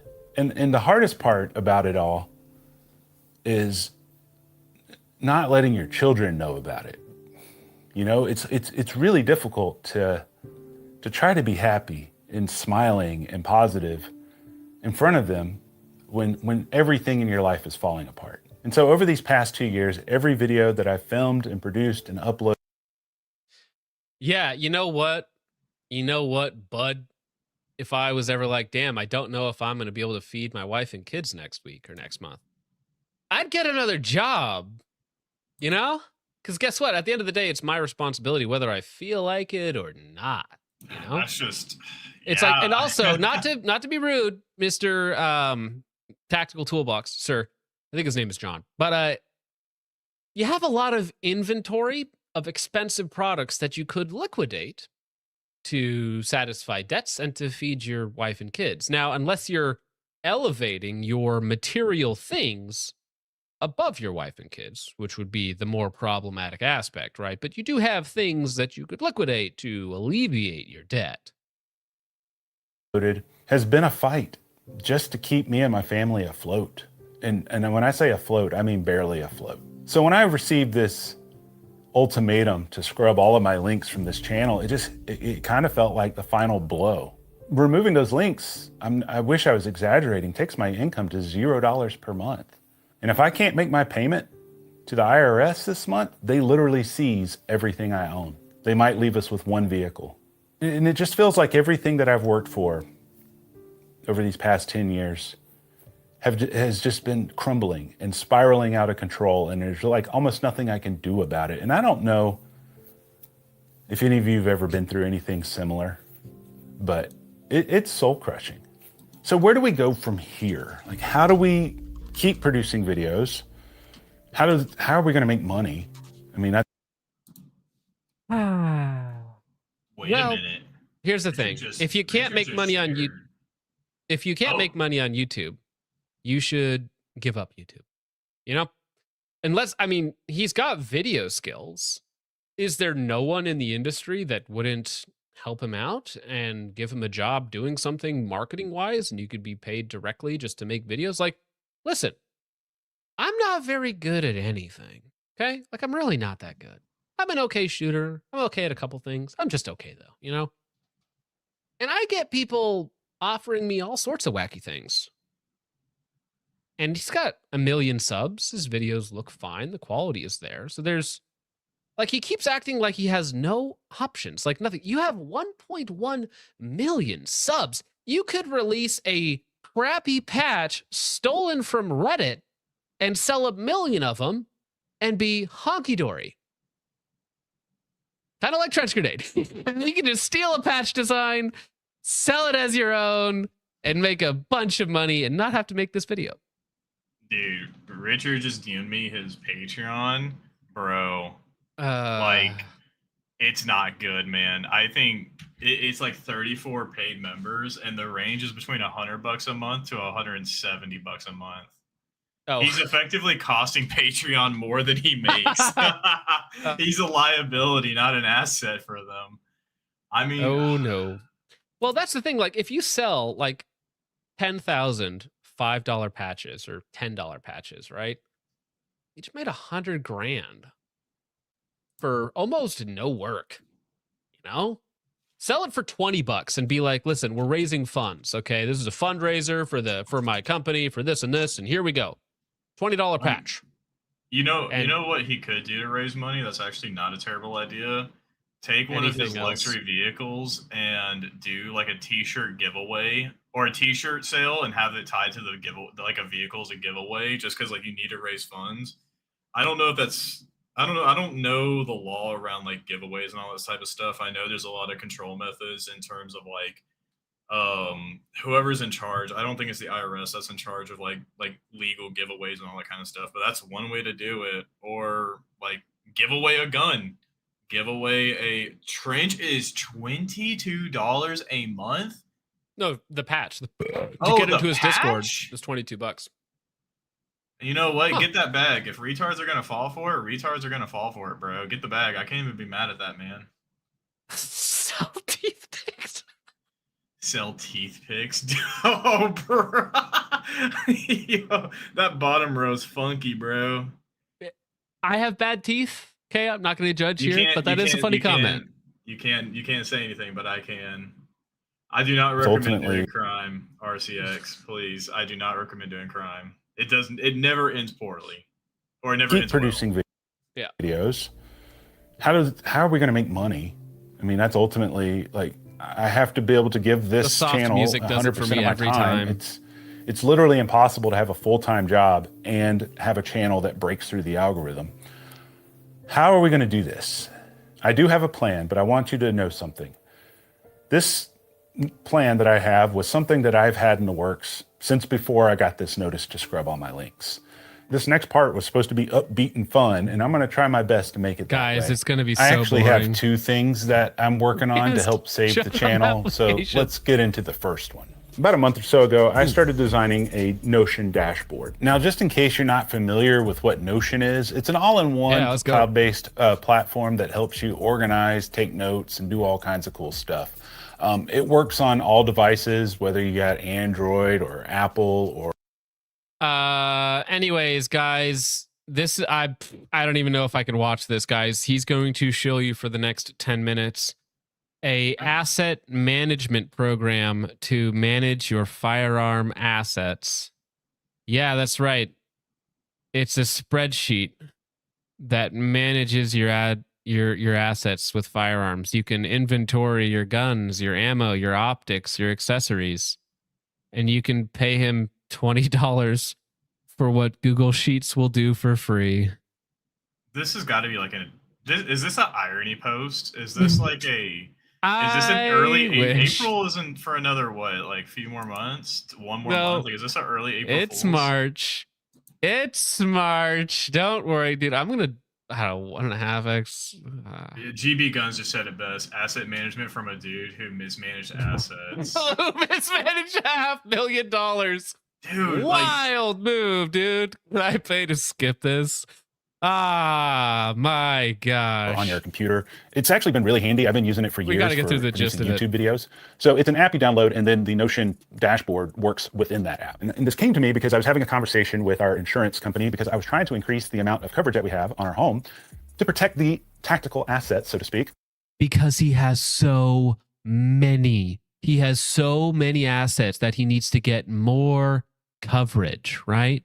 Hey, buddy, you have debts? Maybe you should sell some. To your million-plus audience, maybe you should sell some of your assets rather than taking out even more coverage on them. You're going to increase your monthly spend rather than selling off assets to pay your debt. I'm starting to think that you should not take financial advice from this guy. I'm not gonna lie, I wouldn't take any advice from this dude. Like, I don't know. No. Here's the thing. We're gonna look at the comments on the vid. Is it funny? It's kind of sad. People threw him like thousands of, like a lot of money of money in the comments, a lot of money. From theft, fire, or water damage, what have you. They said, okay, you need to have a detailed ledger of every single thing you have. And if you have receipts, you need to have those. And if you have serial numbers or certificates of authenticity, we need all of that. And you need to have the value that you paid for it all in a ledger, or we're not going to cover anything lost. So I designed this Notion dashboard for myself originally. And over time, as I talked to some people about it, they said, hey, you can sell those Notion dashboards. And so I added a ton of other features to it that I thought would benefit guys like you that are watching my videos. I'm calling this the Toolbox Asset Management System, or TAMS for short. So when you land on the TAMS dashboard, the first thing you're going to see at the top is a graph. And this is an ammo tracker. And this pie chart breaks it down by caliber. And this shows you just a quick glance. This dude just said TAMS, and I had a whole fucking Marine Corps flashback It's- from technical manuals. This is ugly too. It's an asset management spreadsheet that's interactive. Bro, Libre Excel is like free as fuck. If you buy this, I don't know, maybe you're just retarded. Okay, so that's that. Now, here's the thing. To get access to this software, let me see what it just does the things, right? It's just asset management. And those Optic pictures, footprint. those are his guns too, right? Like, Yes, of course, dude. that is His guns collection is insane. Jesus, man. 500K dedic's insane. Sounds like it. Well, I mean, you can just look through his videos in the background and see what cars he drives too. Bro, you got to pay me to look through his catalog. I'm not gonna fucking. Yeah, go through nobody's his gonna do that. videos. The IRS will though. They'll Now, fucking to calculate get all his into it, assets. if you go to his website, it's $20. A month or one time purchase. I think it's a one-time. I hope it's a one-time, dude. If it's $20 a month for a spreadsheet. What is this? TAMS, you said? What's the website? TAMS. Well, let me see if I can find it real fast. I got to be careful on YouTube. I'll look for it. All right, so TAMS. Let's see. Members community. Oh shoot, is it? It is $20 a month, isn't it? Let me see. Real fast. Hold on. Tactical Toolbox. View cart. Maybe it's just the $20. Maybe it's just the $20. Okay, I don't see a monthly, so I think it is just the $20 one-time payment, and then you get into the syndicate. It's members only, so you get it's just a Patreon plus. It's his own Patreon essentially. So you get the asset management system, which is nothing, and you get access to his you become a member. Now again, does that mean that it's Local ledger. Oh shoot! No. So okay, here we go. I see. Let me show this real fast. I can show this, I think. So to get in, it is $20. Okay, you pay $20 to get in. After that, to maintain loyalty access, you get a permanent 47% discount of $8 a month. So it is a one-time payment, and if you want to be a member, which I guess gets you access to videos and posts like a Patreon would, it's $8 a month. What does that wording mean? Keep your library live synced with our incentives? What does that mean? I have no idea what they want, dude. I have no clue what that means either. I'm looking for. It looks like it's $20 a month. Hey, if you scroll all the way down below add to cart, you get the TAMS and snapback hat bundle. No, I saw that. Yeah, you can get the bundle. Yeah, dude. But no, it's $20 to get in, and then $8 a month after that if you use the discount code to stay in. All right. Alrighty then. Now let's go ahead and let's take a look at the comments, shall we? There's a battery tracker on this thing, dude. This lending log. Did you see that part? So this is pretty gay. Again, he's saying I was embarrassed to upload this video. You should be. Yet another example of how YouTube treats the content creators that keep people coming to their platform. The censoring is ridiculous. So people are like really on his side. Here we go. $50 dono, $200, 200 check. I don't know what that is. $10, $20, $20, 25, 10, 25, 10, 5, 10, 15, 10, 5, 10, 50, 15, 50. And it goes on. It goes on. Like, look at this dude. He made, and good on him, you know. If he had just came out with a video and been like, oh yeah, times are tough, you know, we're just trying to make ends meet, something like that. But another 50, dude, serious money-making venture for somebody who is also selling a product, admits to shilling for his entire paycheck, and poorly managed his own assets, selling you an asset manager, right? Good. The dude ripped the quartering script. Yeah, I mean, I guess you just, another 50. You lie and you shill, and then you cry when the debt catches up to you, I guess. And I mean, listen, here's the thing. He's taking your money rather than just selling his own luxury items that he owns. Dude, it does. Whoa, my gosh. Look at this streak here, dog. Fuck. Look at this streak. Just a streak of nothing. Holy Whoa. shit. He's got the whole pride flag in his comment section. Jesus Christ, man. That's you know wild. What? That's wild, dude. Hater aside, get the bag, bro. You got your, good money move. All right. Yeah, listen, if his audience watched that video and was like, you know what? Dono time, dude. I'm gonna help out this. I'm gonna help out this millionaire with his bad financial choices. Really? Really? Hey, he got his audience good. I mean, I wonder how many people signed up for that service. That's not going to be open source, or not. It's like not open. Like, it's not going to be. But no, I mean, listen. Hey, he got his IRS payment this month from his YouTube chat. Good for him, dude. Good for him, dude. He better have paid the IRS, man. Listen, yeah, that's also a good question too. If he's going full quartering, where he's lying about the debt that he's in, right? He's lying about the financial trouble that he's in. Brother, I will watch your career with great interest. But I'm going to be real, dude. If you watched that video and you came away sympathetic, like, you deserve it. You deserve to have your money taken from you. Sorry, guys. If the sad, is it just the sad music? Like, if I just put on, do I have any sad music in the background? Let me see real fast. I got to put on sad music. One second. Do I have sad music? Shoot, where's sad music at? I don't have any. Oh, shoot, why don't I have any cool sad music? I don't have any sad music in the background. But if I had sad music playing right now, you don't have sad music. Like, I don't have sad music. You're not 500K in debt, bro. I guess not, dude. Yeah, have a tequila. Actually, even better. All right, here we go. Where is it? Where is it in sounds, or is it? Oh, here it is. Gentlemen, it has come to my attention that I owe the IRS $500,000. And it's up to you to support me and my family. Buy my products. Don't make me sell off my huge collection of cars, houses, and luxury firearms. Don't make me do it. I need you specifically, to support me and give me many donations right now to keep the IRS off my back. Only you can stop the IRS from getting me.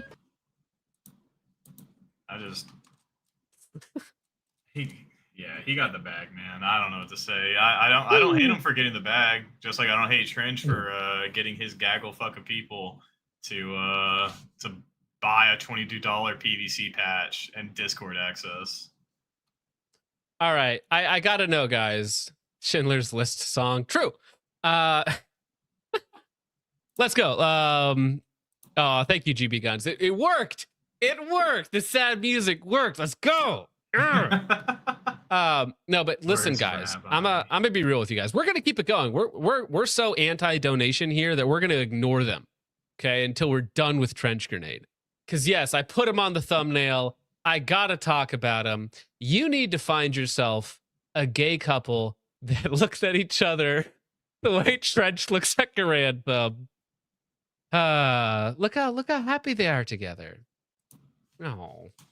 Anyway, so this was coming in more ways than one. That might be bad phrasing, but the collaboration of the decade, century, millennia, mayhaps.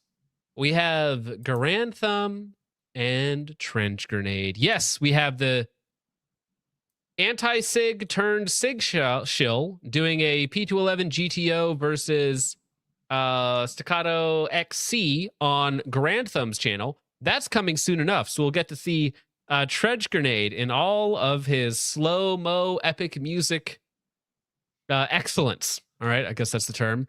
And then on Trench Grenade's channel, we get 14, you heard that right, 14 breakdown videos of tactics for the everyday civilian. And no, we are not going to watch the whole video. I don't even know if that's possible. But we are going to look at the intro, at least, of the first one, okay? Just for a couple minutes, just for reference, okay? For old time's sake. We gotta take a look at this one. Now, the thumbnail that I put up for the stream, let me pull that up real fast, just because this is weird, right? This is not two people that you would think would go together. This is just a humiliation ritual. Is that what we're watching here? Is Garand Thumb being forced to collaborate with Trench Grenade on a couple of different projects? Do you think Trench has the Garand Thumb files? No, I think that, well, the only reason they're together is because SIG is putting them together for the collaboration video of the P211 GTO versus Staccato XC, right? That's coming out on Garand Thumb's channel. That's why Trench is there. However, part of the deal is that Garand Thumb is doing 14 different, or a bunch of, I don't know if it's exactly 14, but a bunch of different tactics video with Trench. So why 14? Well, because they've just filmed them all back to back to back to back to back to back for like hours. Oh, yeah. Right? So let's get into this though. Now, not to pry at all, but do you have the same amount of combat deployments as Trench and Fuck Garand no, Thumb? bro. I'm a Pogue. No, I know. That's the joke. You all have 0. Yeah. Dude, a cop in fucking South Chicago has more combat experience than these two motherfuckers, and me included. Like, what do these two have anything to say about in regards to surviving combat? I mean, I remember Garand Thumb hooked up with 2 fucking Jew guys, the IDF guys that were shooting kids and shit. Yeah. No. And then do you remember how Lemon Grenade got in trouble for that? Because he overlaid that video with IDF soldiers getting blown up and how their tactics are actually really stupid. He got his monetization nuked for doing that on his channel, which is very funny. No, but I mean, this is post hair plug transplant for Garand Thumb. So the hair plugs took. Like, I mean, it looks good, like it did a good job. Did a good job, bro. Better than Trench's hair, can't lie. Charlie 1, look at those hairlines. It's not the hairlines that matter, dude. It's the eyes. It's the pain, the suffering, the internal knowledge, the regret. It's the eyes. Look at the eyes. It's just the eyes. LOL. Yeah, again, listen, guys. Doesn't matter if you served or didn't serve. We all have the same combat experience in this chat. We're all chuds here, okay? All right? Here we go, though. Without any further ado, the first 3 minutes, or however long we could last in this video. If you've ever migrated the almighty Combat Llama herd all the way to Idaho to collab with Mr. Garand Thumb, then go ahead and hit that like and subscribe button, guys. Welcome back to the Trench Grenade channel. Today, we're going to be attempting to educate the masses. Dude, the headphones are picking it up pretty good. I don't know if you guys aren't wearing headphones, but Garand Thumb's heavy breathing into that mic. I wonder if he's having some issues there. I've said this a couple times. He reminds me of DJ Shipley. Like whenever you hear DJ Shipley talk, he's taking huge gaps of breath between each sentence, or not even each sentence, like halfway it's through a as if sentence. it's as if there's like literally something in his neck that is causing issues with him breathing. Like it is labored breath. Where is Trench's hand? Oh no. Guys, welcome back to the Trench Grenade channel. Today, we're going to be attempting to educate the masses of Americans to make you more capable for your Minecraft server. Of course, without needing an introduction, we have Mr. Garand Thumb. Thanks for having me on. Yeah, so the goal here in the prepare. Thinking about back to Tactical Toolbox for just a second, this would be like Garand Thumb begging for money for his 3 alimony payments or whatever it's up to now. Not selling a single one of his like $10,000 plus setups. You'd be like, listen, bro, I feel like you're just a victim of your own bad choices. All right, dude, I feel like you just need to sit and stew in this one for a little bit. To fight, I guess, agenda is very simple. An individual said that civilians should not be taught military tactics, more importantly, infantry tactics for your Minecrafting needs for defensive use only, of course. Our goal here in this collaboration is we are going to teach you everything that we have time to teach you over the next 3 days. So what you guys should expect. Shit. His breathing, bro. Dude, do we have any Hyperborean guys in the chat? Like, is that trend breath? Is that what that is? Is it just me, or is Mike actually really awkward? I imagine he's awkward. He looks physically discomforted by being there. And to the height question, yes, me and Mike are the same height, which is about 5'5", 5'6", roughly. And Trench is like somewhere not there. Teach you everything that we have time to teach you over the next 3 days. So what you guys should expect over the next probably 2 to 3 weeks of your life is every day you're going to see Garand Thumb and I standing here. He's much taller than me, so insert the mogging. Not too much. Insert the mogging memes down below. Yes, I'm getting mogged by Garand Thumb, but you should expect a video a day for the next couple of weeks. Frame mogged and hairline mogged as well. Let's not forget that. Also jawline mogged as well. Not gonna lie. Of us attempting to spread whatever knowledge. So let's talk about pedigree. And of course, hit the like button, do all the YouTube stuff. That really does help out a ton. Leave a Combat Llama emoji down below. And if you want to support this channel, you can grab a US-made Almighty Combat Llama Herd, your hated Train Like It patch. And of course, it only seems necessary to patch you into the Almighty Combat Llama Herd. Appreciate you. Shake, take, salute, sir. Yeah. Thank you so much. So it's kind of... Buy my patch, $22. You're hated, Train Like It. Totally not a slogan that I made up. I totally didn't hear that somewhere else. So thank you, Trench's cuck chair. I don't know how familiar you are with it. Good. Wasn't that Train Like You're Hated? Wasn't that like a tranny emblem at first? Like it had a trans shield behind it with the flag and everything. That's maybe, that's but what I saw first. That it's years old. It's years and years old. Long before Trench Grenade ever put it on a patch. I guarantee you, if you look that up, it's probably on a dozen patches right now. All right. Just a thing that we've kind of... You think Trench could burp the alpha in one go with that lung capacity? Well, I don't even know what that means. Whoa, wild. Yeah, also AOL in current year. Yeah, so you have to get into his private Discord. You have to buy the patch, send him an email with your order number, and that will get you into the private Discord with like 1,700 members, he claims, that's a big Discord. 1,700 paying members, or at least one-time paying members. That's big money, dog. Adopted here on my channel of like, hey, we really are hated, and you're hated. You can use that universally, but I think we all know what we're talking about. Absolutely. Good, freedom-loving Americans, you're hated, and it's time to just start training like it and prepare accordingly. So do all the stuff. So pedigree. This doesn't matter, but it is important for guys that click on this for the first time that want to know where we're coming from. So do you want to talk about your background? Sure. My name's Michael Jones. Run the channel Garand Thumb. My pedigree is I spent 12 years in the military.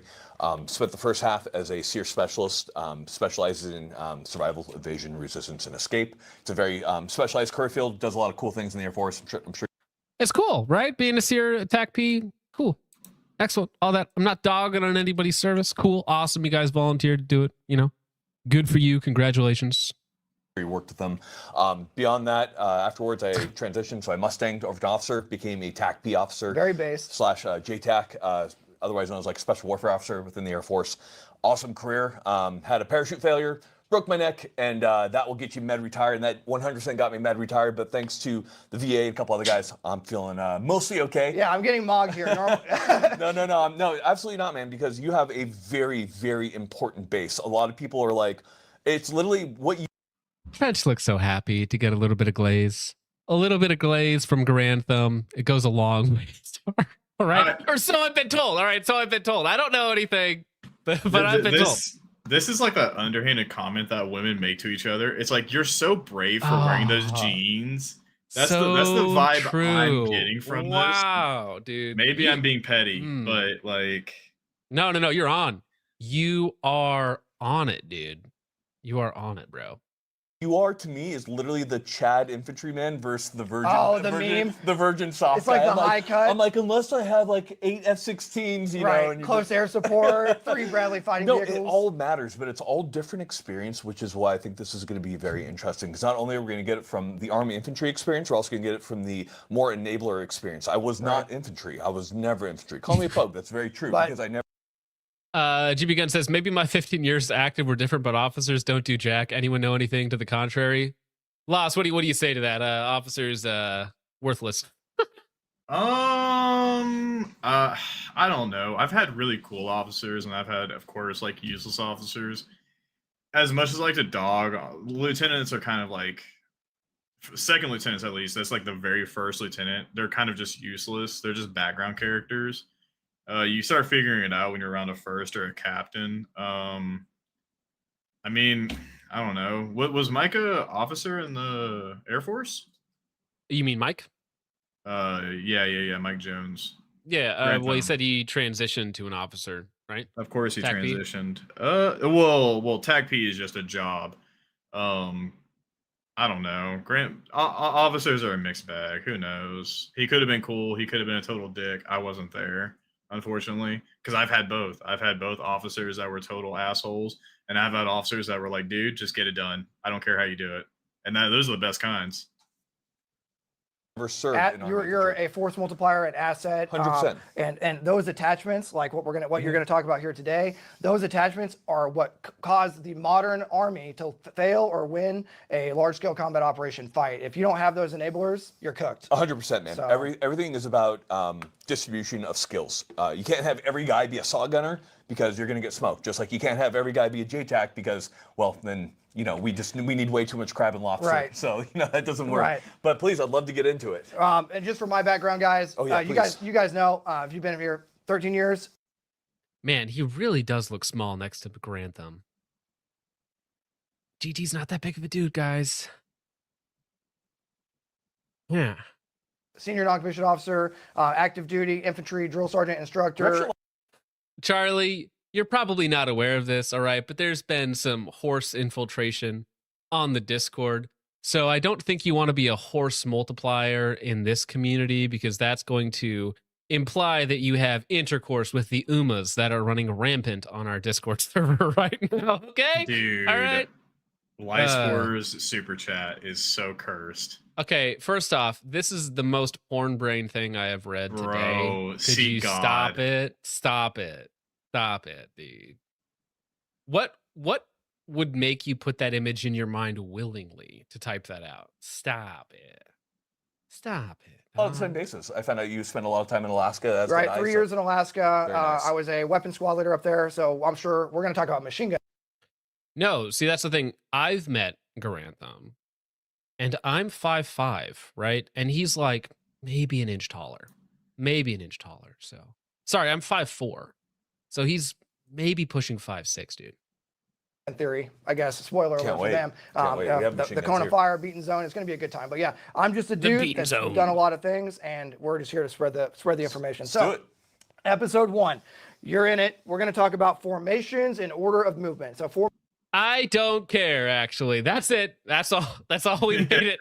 That's all we made it in there. Yeah. The rest of it is just simply explaining generic formations and SEAL stuff and blah blah blah blah blah blah blah blah blah blah. Very, very exciting stuff.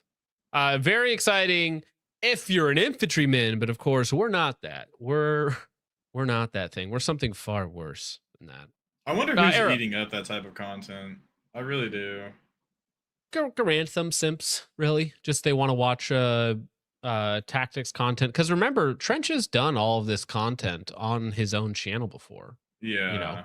But it's like Garantham hasn't done it on his. So just the fact that they're doing something together makes Garantham guys come over here and press subscribe. Now, I predicted this last year, but Trench Grenade will absolutely be at 100K before the end of this year, at least, if not more. And he's certainly going to surpass me. Not problematic. Oh, easily. Well, yeah. When you he make just this type puts of out content, a near infinite amount of content, right? yeah. Dude, we're only a month ago, and that's like 50 videos back. Oh dear. All right. Well, we are going to get to your guys' support now, and then we're going to carry on with world news. I'm sure that is very exciting to all of you who are hanging out. Thank you to the masses that decided to show up today to Mercon, 110 SAS, Garantham, and Trench, and of course, Tactical Toolbox. All right. Well, Call Me Dave for 2 says, show me that Caxcu for 11.5 suppressor only. It's a good barrel that I bullied them into making. Not really. They're nice people. Thank you, Call Me Dave. Modern Frontier Project for 5 says, John's playing GunTube Slop, and somehow we're not in the rage bait section. Not yet. Oh, also, Arrow, I was going to say, if you got things to do, you got work to do, feel free to dip, hang out, whatever. I'm cool with it. What are we talking about? What's next? It's going to be Trump and then rage bait. I'll stay for the Trump part. Okay, well, I got to get through I'll- super chats first. It'll be like an hour of super chats. Dude, I'm doing homework. Take your time, bro. I'll mute myself. Okay, you're good. Yeah, not even to the rage bait. Thank you, Modern Frontier Project. Appreciate you, sir, very, very much. Over on Rumble, oh dear, Discar the Evil says, so used to being replay gang, I forgot this was live. Evil gang always lurking. And he says again for 5, Tactical Toolbox looks like Ron Perlman mixed with a sea bass. Bruh, evil gang is eternal. True. Thank you very much for that, sir. I appreciate it. All right, let's see. Over on Ko-Fi, Sabardic Psycho for 10 says, damn, that Tactical Toolbox guy is ugly. He's ugly. Very ugly. Terrible physiognomy. Is he Jewish? Not sure about Tactical Toolbox. Not sure. Sabardic Noticer for $13.52 says, praying for peace, better decisions, and better leaders in America's future. Christ is king. Based. Christ is king, sir. Says Rambunctious Inquisitor says, put Tactical Toolbox on Caleb Hammer's channel. You never know. It could happen. Brushoki for $20. They ask you how you are, you just have to say that you're fine when you're not really fine, but you just can't get into it because they would never understand. Dude, that's basically Tactical Toolbox's video right there. That's the clip that sums up that video. Life support system for a lisp owes $500,000.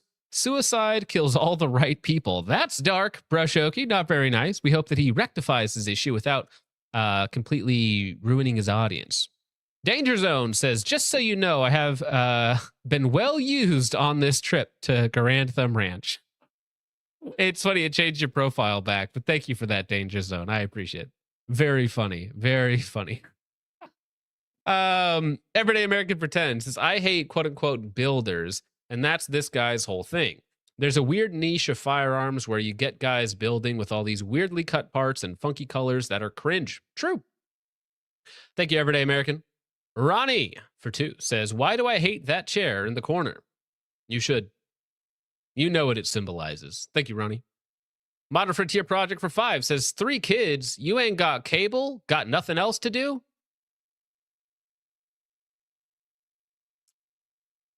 Nothing but time. Stratagem Branch for 5 says, I don't trust anyone wearing that hat inside. Listen, guys.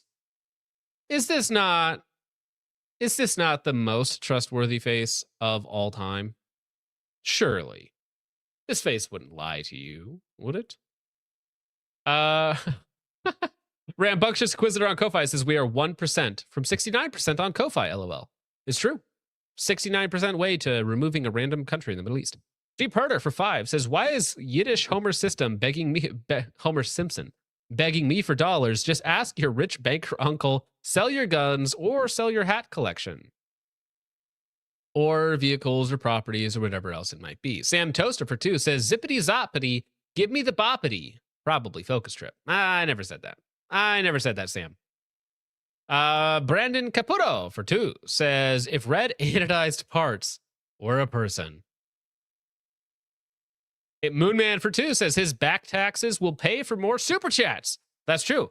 You got to pay up to the IRS so that Moonman can take that money off his hands. Thank you, Moonman. Agardis for 5 says he's still making a ton of money for sure, but fines, penalties, and interest can add a lot back to balance.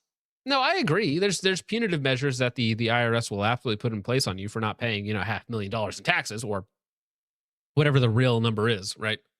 And I'm sure it did add up to a lot of money. But the point is that he's got assets and he's got income and he's got ways to maximize his income. Just utilize the tools in your tactical toolbox. It's the name of your channel. There are so many different ways to monetize content on YouTube. Like being bad at it is just inexcusable at this point in time. Thank you, Agardis. Polly B for 10 says, I didn't even know Tactical Toolbox was Jewish. That's unconfirmed. Unconfirmed reports, I say. Strategy Branch for 5 says, would you mind leaving me some sniffle money in the suspiciously open Tactical Toolbox? Yeah. He's playing the world's smallest violin with an open violin case, just waiting for you to drop money in it. Thank you, Strategy Branch. Amorite Boy for 2 says, let Lost Arrow in and let him go Goblin mode. Goblin mode, that's what Trench and Garantham did. Subarctic Psycho for 5 says, I made a bunch of money in 2017 that I never paid taxes on, and I never intend to. Bite me, IRS. Poor choice of words. Thank you, Subarctic Psycho. Don't admit to crimes on camera. Alina Mitchellix North Starfish for 2 says, he should hit up Saw for a sponsorship. Womp, womp. Thank you, Lena. Art Vandalay for 5 says, I'll donate to Focus wearing his Amazon beanie and resting on a 3,000-year-old Lexus in reviews, not to some toolbox with an underbite. No, that is true. I still have that Amazon beanie around here somewhere. But no, the 1997 Lexus ES300 is actually a really cool car. It's a Toyota Camry, right? That's all it is. It has a Lexus badge on it, but actually a nice car. I wish the transmission did not blow up on that thing. Thank you, Art Vandalay. Milsurp Ottist. Milsurp? Yeah, Milsurp Ottist for 5 says, here's a crisp 5 for making my double shift tonight a bit more tolerable. For you, the working man. I appreciate that, man. You really should spend your hard-earned money on something more important, but listen, if you appreciate the content, I appreciate you. Thank you. Thanks, Milsurp. Moonman for 5 says, telling people that Lost Arrow will give them financial services if they tell him their favorite Uma. Quick, what is your favorite Uma? Oh, that's tough. I gotta go with Manhattan Cafe, dude. All right. I have to show the audience the abomination that I've had to deal with. Oh, okay. Yeah, it's this one. Which one? You have like 20 of them at this point. Logan's been going crazy with it. We got to tone him down a little bit. Yeah, we might need to. This is Manhattan Cafe. This is what I'm dealing with on the Discord right now. Thank you, Moonman. Tactical Amish for 2 says, was his black wife doing his taxes? Yeah, man. I don't know. I feel like a CPA should make pretty decent money. The idea that you stole a customer's $500,000. Okay, we talk about this all the time with a lot of case studies. This happens more often than you think. It's mostly because people believe they should get paid more than they actually get paid. And CPAs, at least in my area, the starting is about like $115,000 post taxes. I was talking to some guys about a few weeks ago about it. But it just happens. I mean, you've got this sounds like it's one person in control of all of his money, not a team. It sounds like he went to just either like a one-man CPA show. or us, CPS RI or something like that. Just one dude. Yeah, I don't know. It sounds like he just went to a one-man show, and this one-man show decided, you know what, fuck this guy, I'm taking his money. He probably saw his revenue. And he's like, dude, this guy's making YouTube content that sucks. I'm going to fucking steal his money. Fuck him. Thank you, Dr. Lamish.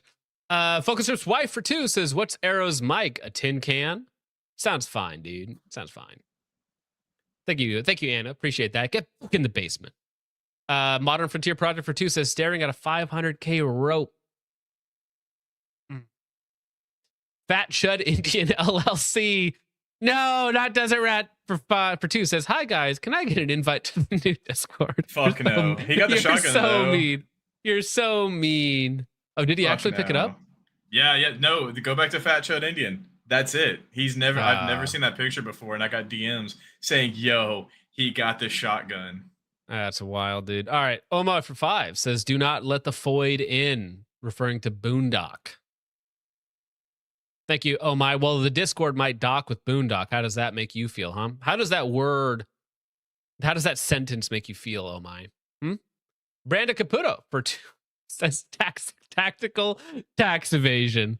See, that would have been so much funnier if he had like a good time with the video. He's like, listen, guys, we're talking about tactical tax evasion, all right? The bill came due, though, and I need to sell you some stuff to make some money for my family, all right?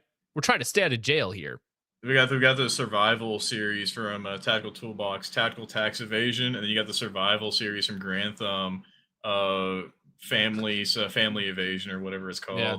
How to evade alimony payments in the Idaho mountains. How to avoid the IRS in the desert or something. Bottom Frontier Project for 5 says, do a video with Grand Thumb on how to urban evade paying taxes. Well, it's appropriately timed comment. True. Thank you, Modern Frontier Project. Oh my for 2 says, allowing females in male spaces always ends poorly. Who said anything about females? What is Oh my on about? Females? What? Brandon Caputo for 2 says he already sold his upper lip. Ronnie, good dude. I'm just gonna call him Ronnie Z's for 2 says, can I pay to skip this? No. Sorry. The train don't stop until I say so. Rambunctious Inquisitor on Ko-Fi says, wouldn't a better joke for Arrow's mic be that cracked suppressor from last time? True, dude. True. Wait, so Modern Frontier Project 5 says, can we use that program to organize payments to the IRS? Yes, we use his asset tracking software to track his payments to the IRS. That's what we should do. Thank you, Modern Frontier Project. Chud for 2 says, skip to the part where we, Fat Chud Indian LLC for 2 says, can I drink the seed out of Boondock? Which is a sentence that should not be constructed in anyone's mind, keyboard, or computer screen. Moonman for 5 says, I don't know who this is. This is gay. I demand more entertainment. I demand something more autistic, more retarded. Give me minorities speaking jive. I've got funny rage bait. All right, I've got funny rage bait and I've got real rage bait, okay? So there's funny stuff coming. Don't worry. Thank you, Moonman. Amorai Boy for 2 says Google Sheets is literally free. Yes. Yes, indeed. It's the skin. It's the membership program. I What don't is that get it. comment? Oh, he says, I drink it out of Brock if need be. All right, Fat Chud Indian LLC. Somebody knew this guy. Somebody kill that man. 12th, somebody give that guy a blanket. How about that? 12th Monkey for 2 says, raise the home insurance, get the gas and matches, baby. Yeah, I saw people saying he's about to commit insurance fraud. Oh my gosh. Barbarian Scorn for 5 says, this is shilling a gun registry ran by who knows. Also an interesting point that now he says something about encrypted and offline and a bunch of other jargon that is essentially like, please keep me out of debtor's prison. Whatever, bro. Thank you, Barbarian Scorn. Moonman for 2 says, past tense, this man with hammers, this is gay. Thank you, Moonman. GB Guns for 2 says, for the sad music, I feel. That's right. Gets them every time. You just put on a little sad music and the chumps fall for it. The chuds fall for it. Thank you, GB Guns. Appreciate it. Caveman for 2 says, sucker born every minute. I guess, dude. Thank you for the 2. Moonman for 2 says, no, you will read my super chats, you pavement ape. Do I have a good one for that? Oh, here we go. Here we go. I don't play this clip enough. If there's one clip I need to play more of, it's this one. You little bad boy. You got a lot of explaining to do. Thank you, Moonman. Polly Beef for 5 says, lay sad music. Adagio for strings. Samuel Barber made famous in the movie Platoon, played by a tardigrade with world's smallest violin. Yes, a tardigrade with the world's smallest violin. Now there's something. Words, that might be the first person to ever say those words in that order. Thank you, Chud for 2 says, how is Trench making GT look tall? Is he 5'2"? Roughly.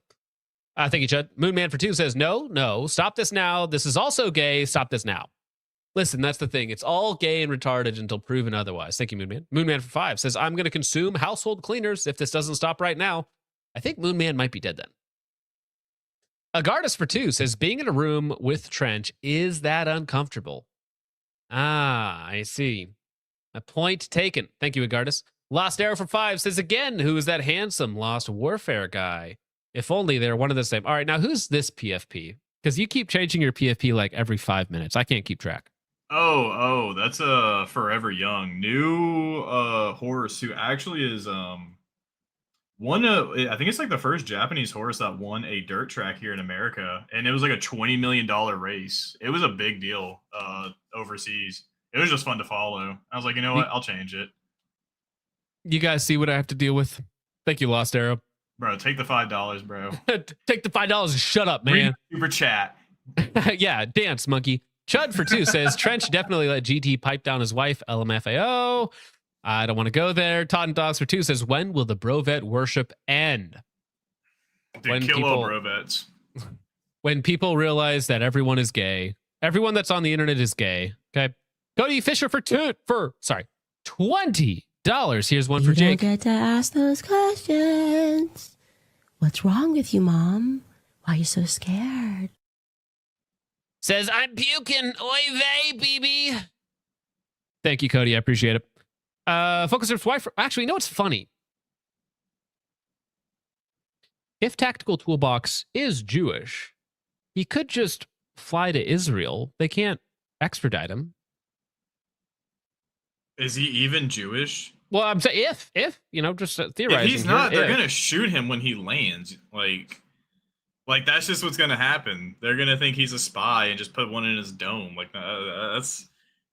Then what's it called? Then the IRS is not gonna get their money back. The IRS is gonna make sure he can't leave country. I'm actually pretty sure that there's a thing about if you owe a certain amount of money in taxes, you literally cannot flee the country. You can't leave whatsoever. I think Anna for 5 says, Twench, stop schmiling. You're making me blush. Well, I wanted him to stop smiling for other reasons. Thank you, Focus Trip's wife. Appreciate it, Anna. Lightsport for 2 says, Boondock, Eiffel Tower with Trench and Mr. Thumb? Question mark? No. Moonman for 2 says, Charlie Cox, favorite horse girl time now.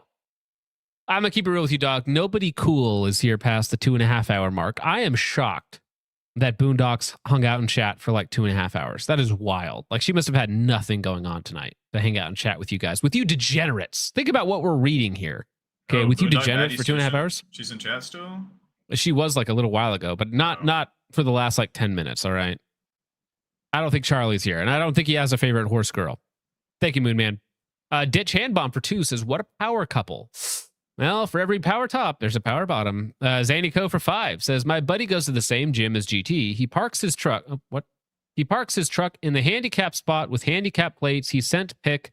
Maybe Charlie can verify. That is very funny, if true. If true, that is very funny. Thank you, Zanico. Modern Frontier Project for 5 says, John, there's 2 of us here. It's not sir. It's they, them. Oh, for my split personalities, or what are we talking about? Thank you, MFP. Appreciate it, man. He does real work, by the way, not gay stuff online. Judd for 2 says, Subhuman Toolbox John versus Trip True Adam Manlet John. Yeah, who wins? It's a good question. One day we'll find out. Thank you, Judd. Modern Frontier Project for 5 says, Trench should teach us how to gorilla mask Garand Thumb.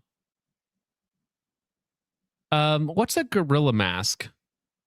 Do you just mean... This has got to be an Urban Dictionary type definition. I'm not going to look it up. Oh, I don't want to know.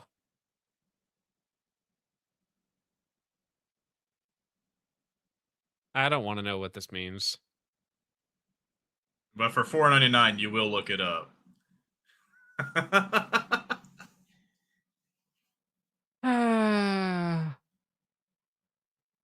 Well, actually, it just says somebody who's hiding their true personality.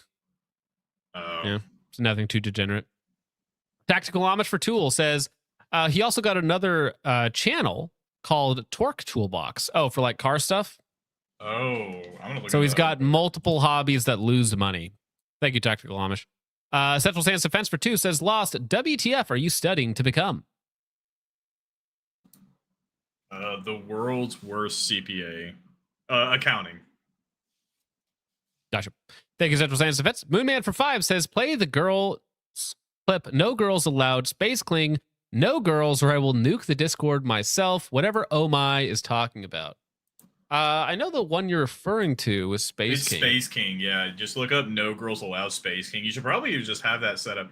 Yeah, I mean, looking at Torque Toolbox, though, his last video was 4 years ago, so who knows if he even has these cars. But looking at 4 years ago, let's assume he does. He's got a Civic Type R, a SS Camaro, it looks like a Nissan GTR in the thumbnail, but I don't know if that's his. I think it's just a Civic Type. Yeah, either way, these are expensive cars still, even today. Again, keep in mind that he's begging for money with literal assets that he could sell off to satisfy his debts at any time. All right, Doug. After 70 years, my greatest creation is complete. A female psycho warrior.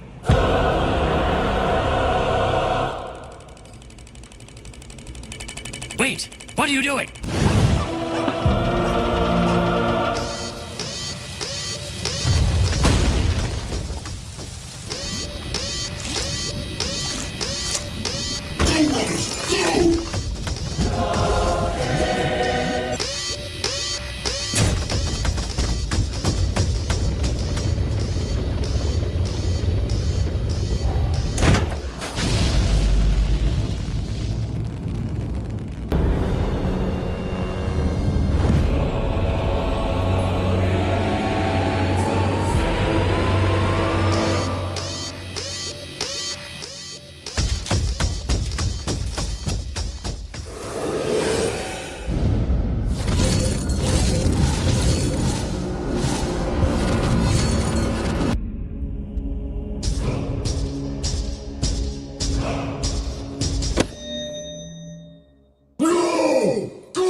No girls in Space King. Not allowed.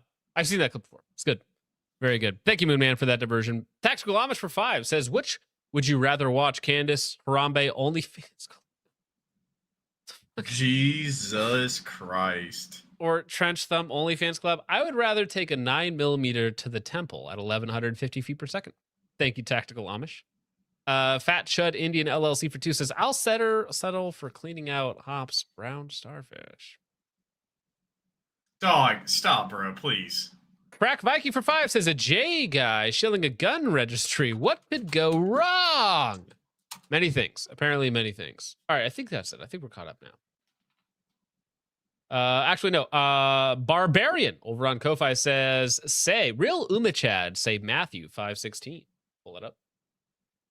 I don't have it memorized off the top of my head. I apologize. In the same way, let your light shine before others, that they may see your good deeds and glorify your Father in heaven. Very based. Thank you. Which is why we should be doing good things, not begging for money online or whoring out to different things, people, whatever it happens to be. All right. Moving on. Back to the real content, the hard-hitting content that you're all here for, that you all subscribe for, that you need, all right? Anyways, so Trump has been taking a few L's here and there, you know. The president with no new wars, starting a new war. No trans kids unless, well, actually they allow it. And one of his biggest things has always been deportations. We want the illegals gone. I want them all gone, but at least all of the illegals gone, right? At least all of them. Okay? All right, but now, in a change of pace for the administration, Trump's like, well, actually, some of the illegals are really good people, and we're just going to leave them here. And, yeah, great. Many countries opened up their prisons and dropped them into the United States. Those are the people who are getting out. And we have a lot of heart. They said, you got to lighten up on this. We have a lot of heart for people. They came in illegally, but they're good people, and they're working now on farms, and they're working in luncheonettes. They're stealing American healthcare. They're stealing American jobs. They're suppressing wages. They're taking houses. They're taking apartments. They're taking food. They're taking everything away from the lowest class of Americans. And instead of just deporting them all because it's your job, you absolute mongoloid retard, it is your job to get rid of all of them. That's why your constituents elected you. That's what you told them. But here we got Mr. Trump again, lying through his teeth. Just get rid of them all, please. Of course, it's not going to happen. It's not. Trump is not the guy, all right? Came in illegally, but they're good people, and they're working now on farms, and they're working in luncheonettes and hotels and all. And we're not looking. We're looking to get the criminals out right now, the criminals. And I think it's very important. I mean, every once in a while you see a story, we take somebody. He should be out because they came in illegally. So in theory, they should be. But we're focused on the murderers. Yeah, we're not looking at those guys now. We're not interested in deportations. We're backing down on those, okay? We're no longer interested in those. Listen, I mean, Trump's deportation numbers have been bad. You know, you could argue that lower amounts of people coming in, that's good. That's fine. All right, thanks. But we have 40 million of them here that need to be removed. And yes, by definition, they are all... I'm muting your mic for a second. They are all criminals. If you came here illegally, you are a criminal by definition, and you need to leave. Every house you take, taken away from an American citizen. Every job you take is $1 out of an American's pocket. Any corporation employing illegal labor to cut out American workers should be punished in the exact same manner. These people should not be here. They are bad for us socially. They're bad for us culturally. They're bad for us economically. And they need to be removed to maintain the purity of the nation. And yes, I'm using that language very specifically. The drug dealers, the mentally insane. We have a lot of mentally insane killers. I mean, you can't even talk to them. It'd be nice if you could have a little reason, but you can't even reason. These are seriously ill people. You have a couple of countries where they were loaded up. Their mental institutions and insane asylums were loaded to the gills. They couldn't get... They're empty now, but they're filling up because we're bringing them all back. We know where they came from, and every country accepts them. You know, under Biden, they wouldn't take. They had so little respect that they'd bring them there, and they wouldn't take them. They said, "Get the hell out of here." They would. All right, but if that's not disheartening enough that he double-crossed, turned back, stopped even spouting good rhetoric, you know, because that's usually something that Trump is good about, is just having good rhetoric. Even if he doesn't actually accomplish anything, is he has the rhetoric that you want to hear, and he uses language that's a little exciting, it's a little different, it's a little disruptive.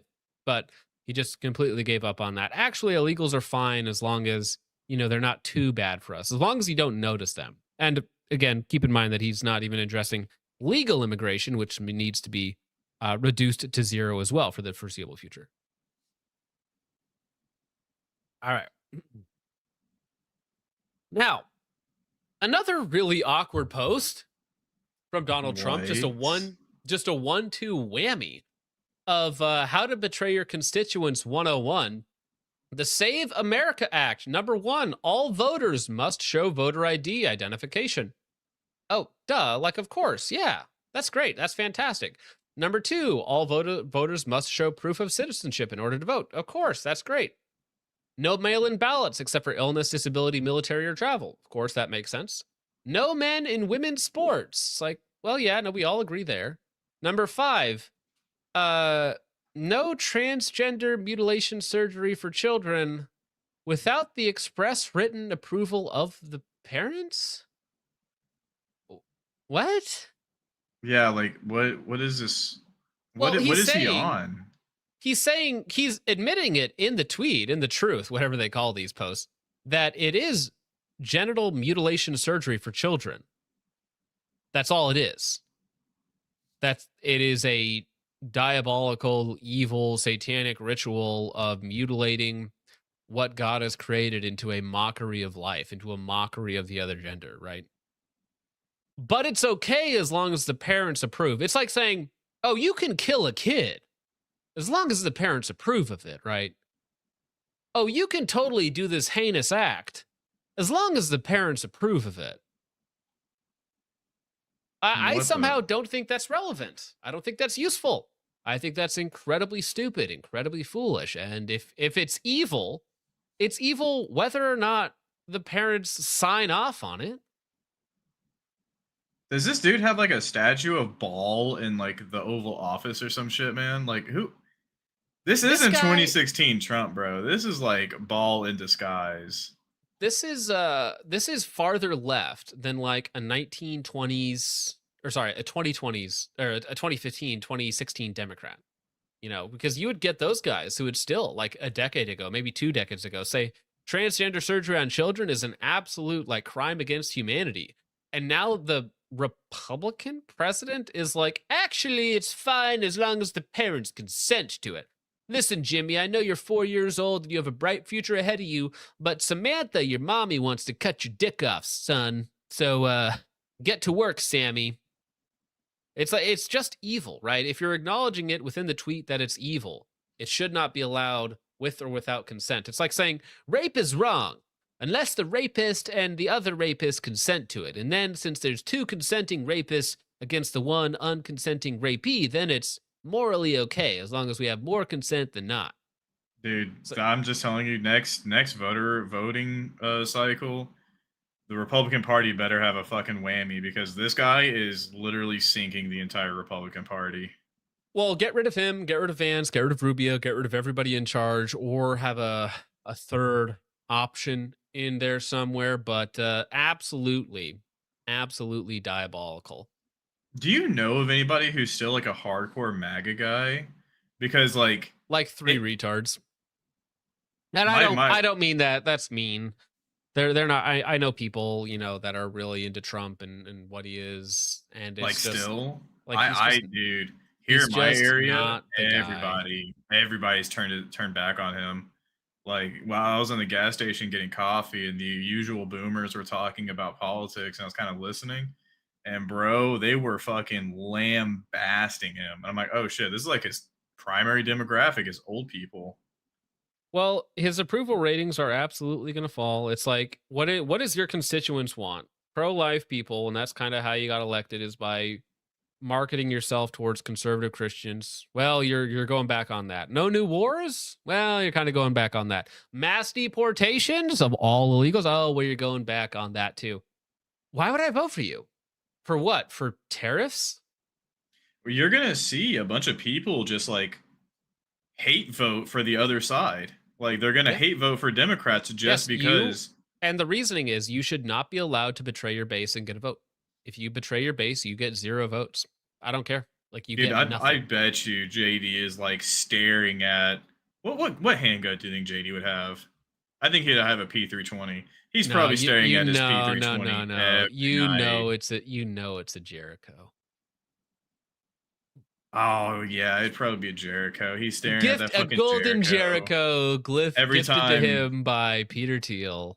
Every time Trump gets on the fucking mic, you know, fucking JD staring at that Jericho. He's like, dude, get me out of here. Yeah. JD's a CZ guy. Yeah. Well, Jericho's just a CZ-75, but Israeli, so you know. But gayer somehow. Well, here we go.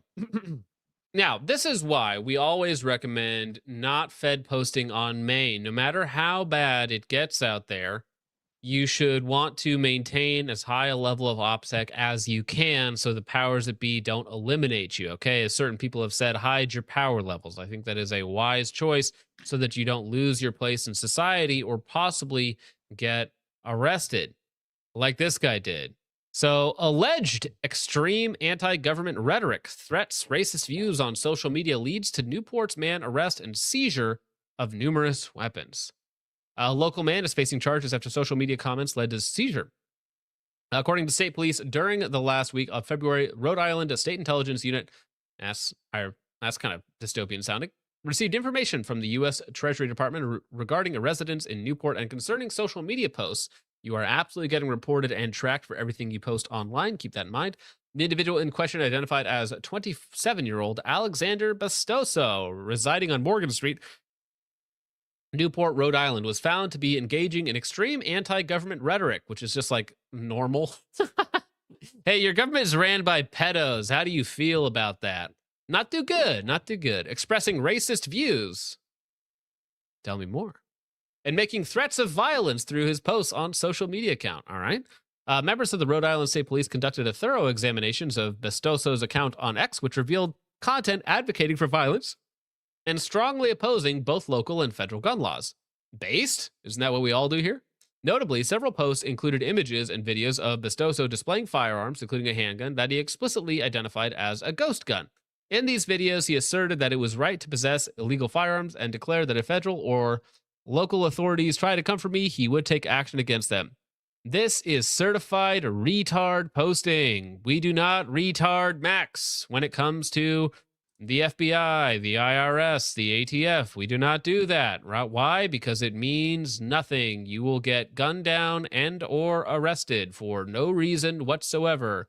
Just because you're a big, strong libertarian who wants to flex your illegal stuff online. You are not black. The FBI actually cares about your crimes. You will have the hammer come down upon you, while blacks in the middle of Chicago will run around flexing the switches onto Graham, but it doesn't matter because they're black. All right? So we operate on a different set of rules. We do not do this retarded public shenanigans, right? Okay? On Thursday morning, members of the Rhode Island State Police and Bureau of Alcohol, Tobacco, and Firearms executed a court-authorized search warrant for Alexander Bestoso, which included his vehicle and residence on Morgan Street in Rhode Island. During the execution of the search warrants, a fully loaded ghost gun it's just a handgun of some sort, or maybe I think it's the P80 frames at the bottom there. A fully loaded ghost gun was found on Bestoso's person, concealed in his waistband. This was the same ghost gun featured in his online post. Additionally, the Rhode Island State Police seized 6 loaded large capacity magazines, standard capacity magazines, come on. A Diamondback Firearms AR style, that's a crime in and of itself. Springfield 1911, 2 lower rifle receivers, a lower pistol receiver, body armor, miscellaneous firearms, tools, and parts, and assortment of ammunition for various calibers. Again, this image is surprisingly unimpressive. Like it's NAR, a couple handguns, a spare barrel, some knives, and a little bit of ammo. A little bit of ammo, right? He's got a box of Winchester here, got a couple boxes of 9mm, some defensive loads, and that's it. This is profoundly unimpressive. This is a CS:GO loadout, bro. He's got the iron sight AR, the Springfield 1911, and a Karambit. This guy is something else, man.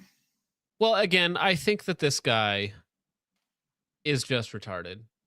Like, this is the problem. People like this that are actually retarded. Like, I'm gonna show my illegal guns and flex on the FBI and tag them in my post so they know I got something illegal. If they come to me, I'm gonna shoot them. Damn, you got I know right there. I know my rights. I just listen, bud. You're not cool. You're not tough for trying to take on the government. You're gonna make it look worse for the rest of us, and that's why we hide our power levels and don't do this. And this guy might have legitimately been dangerous, right? And dangerous to us, which is the problem. You're not helping your own people. You're just a retard online. This is Ian if he was born in Rhode Island. Just saying. Well, so if Rhode Island has laws against P80s or what they consider ghost gun laws within the state, then that could be the crime. Also, really funny thing, if I say, hey, if a federal agent comes to my house, I'm going to kill you with this gun and in this way, that's also a crime.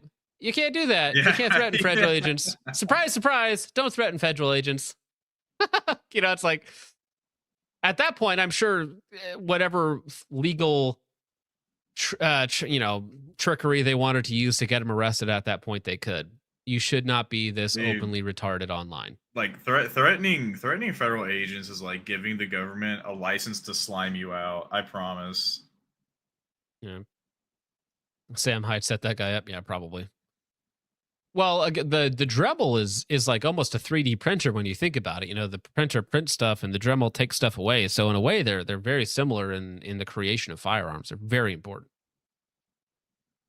Over 100 grams of ammo limit? Does Rhode Island really actually have nutty ammo limitations? I mean, it's on the East Coast, so I would not be surprised. I mean, it might, and it's a tiny state too. So the tinier the state, the like more ridiculous you can be. Like, I know Maryland's gun laws are like absolutely wacky. Yeah. Yeah.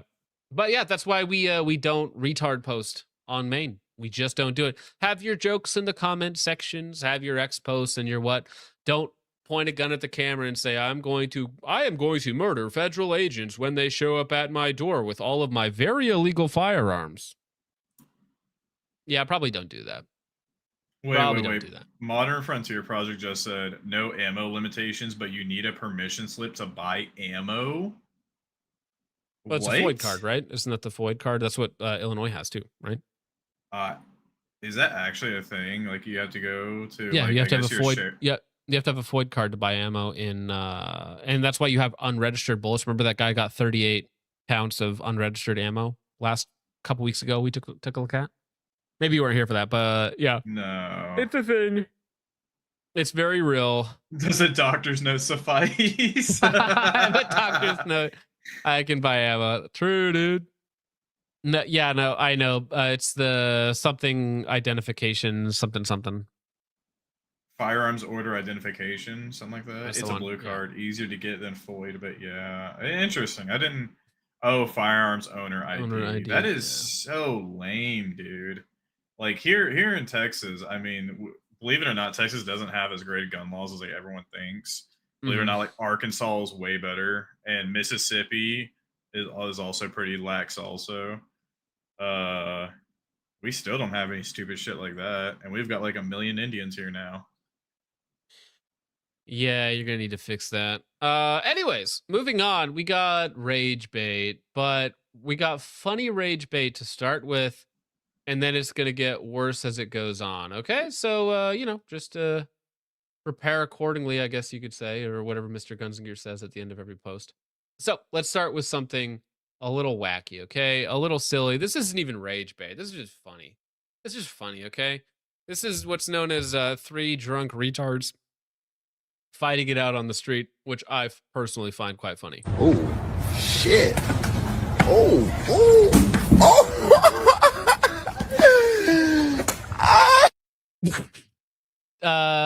No punch was landed.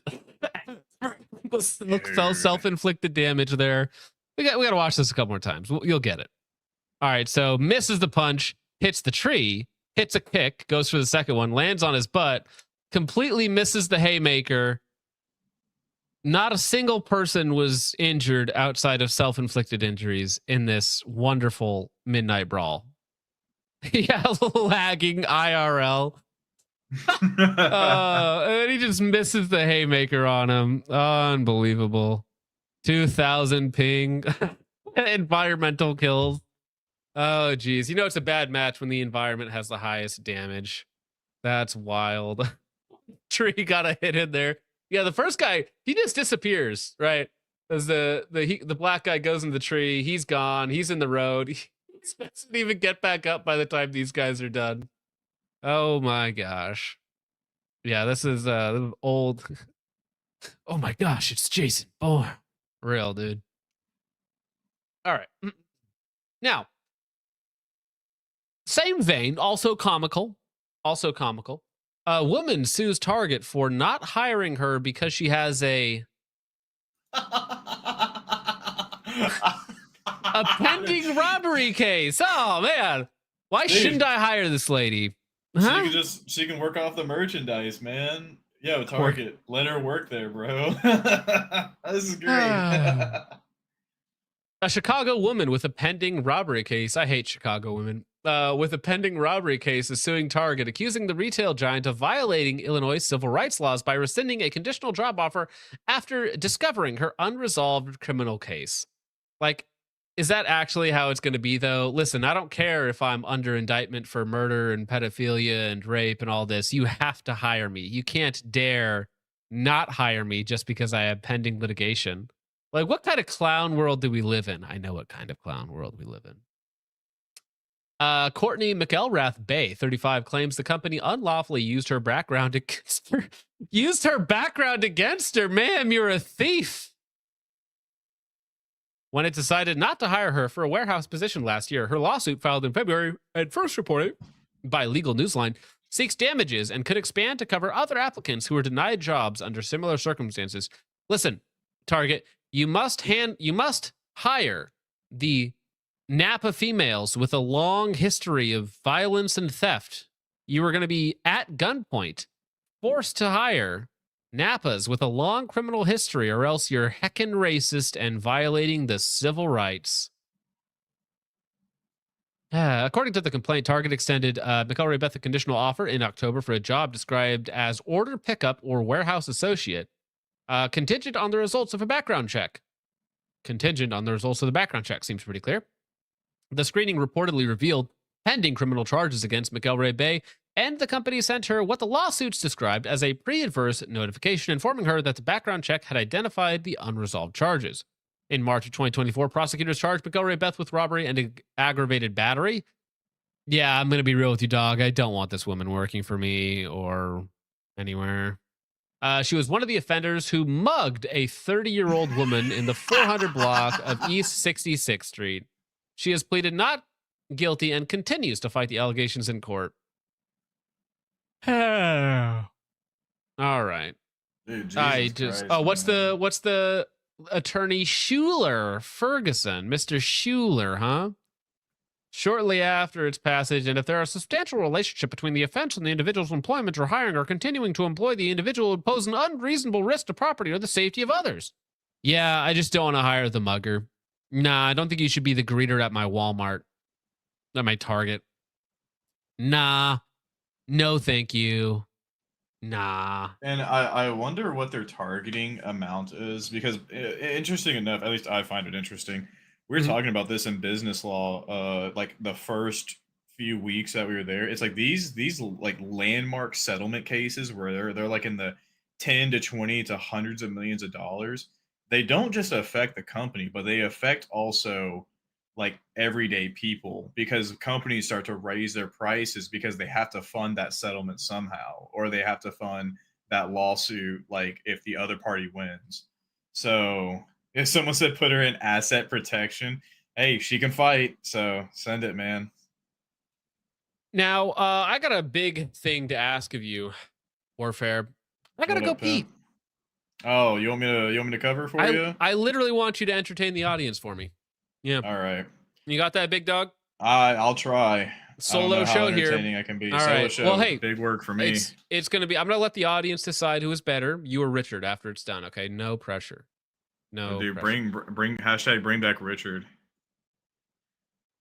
So chat, you like saying slurs? Anyway, let's read chat. Let's see if we got anything funny.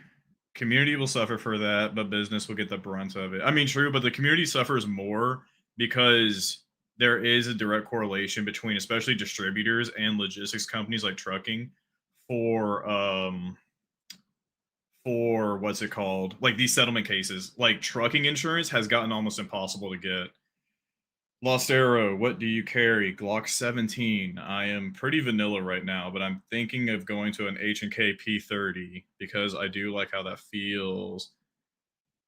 Pee your pants or you're gay, John. So true. I don't know why he left me with y'all. It's like babysitting duty. Lost Arrow, favorite rifle length. Dude, if it's for AR-15, I'm vanilla, like 16-inch barrel, because that's what I have. I'm more into AR-10s, and I just got my first bolt action the other day, so that'll be easily more entertaining than AR-15.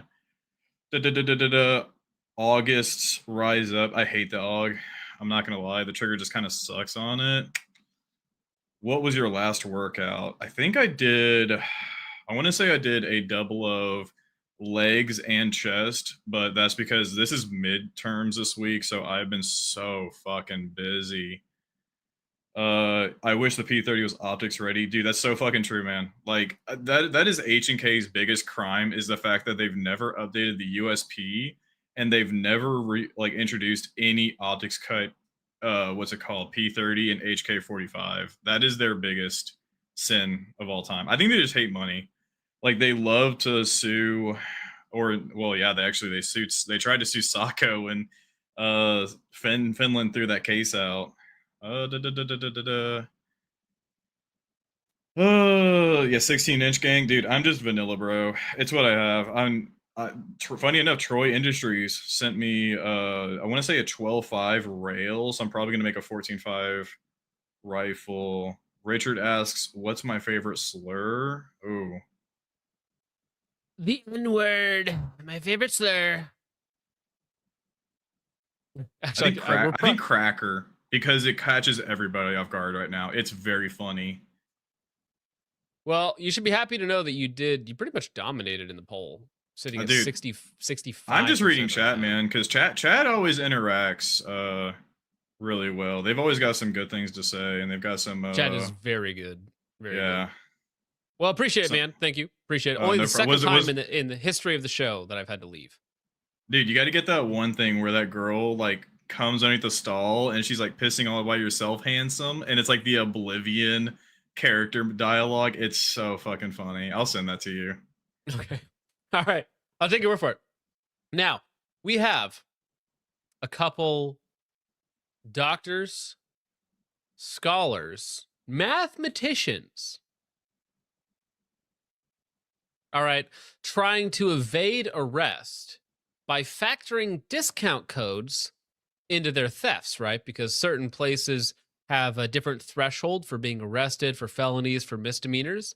And these two black queens attempted to game the system by stealing a higher volume of discounted products to keep the price underneath the felony threshold. So they're confused as to why they're even getting arrested here, because we only stole X dollar amount because they were factoring in the discount. So the thievery, the sheboonery has gotten quite advanced in 2026. Under 500, something about the citation. And it's not under 500. I got the receipt right here. No, that stuff 40 and 50% off. They add that. You don't get discounts when you steal stuff. You get it at the market price. All right. Yeah, you don't get discounts when you steal stuff. As long as it's under 500, something about the citation. And it's not under 500. I got. They thought they were stealing under $500 worth of stuff because they were factoring in discount codes, doing some very advanced shebonic math, you could say, I guess. Dude, this is great. I respect the hustle. I gotta respect the hustle that they thought that the discounts would factor in. So anyways, in California, theft is classified based on the market value of the property, not the discounted or sale price. And the felony threshold is $950, not $500 under state law. Stealing property valued at $950 or less is generally charged as misdemeanor petty theft. And while the theft of property over $950 can be charged as a felony grand theft, importantly, courts determine value using the item's fair market or regular retail value, meaning discounts, coupons, promotions, or sale pricing do not reduce the legal value of the stolen item. For instance, we have a problem at product at $600, 50% off for $300, still the theft is still $600. So good on them for attempting it, using math to maximize theft, right? Honestly, even though they're, black in this case, this is very Jewish coded, right? They're like, well, listen, if it's cheaper, I can steal more of it and still stay under the limit, right? So this is black maxing? If this is how we get math to be like America's #1 school topic by talking about how to steal under a certain threshold. Oh, dude, you know how it's always like, if Bill had 21 apples and you took 7 of them, how many apples would Bill have? This is like, if LaQuisha stole $949, but it was 33% off, how much time in jail would she do? Or would this be reduced from a felony to a misdemeanor? I needs to know. See, you're joking, but I could actually see this being very popular. But like, the schools would never go for this. But honestly, I would do this math just to see, because it'd be funny as hell, and I'd be more engaged than whatever dumb shit they're doing in school now.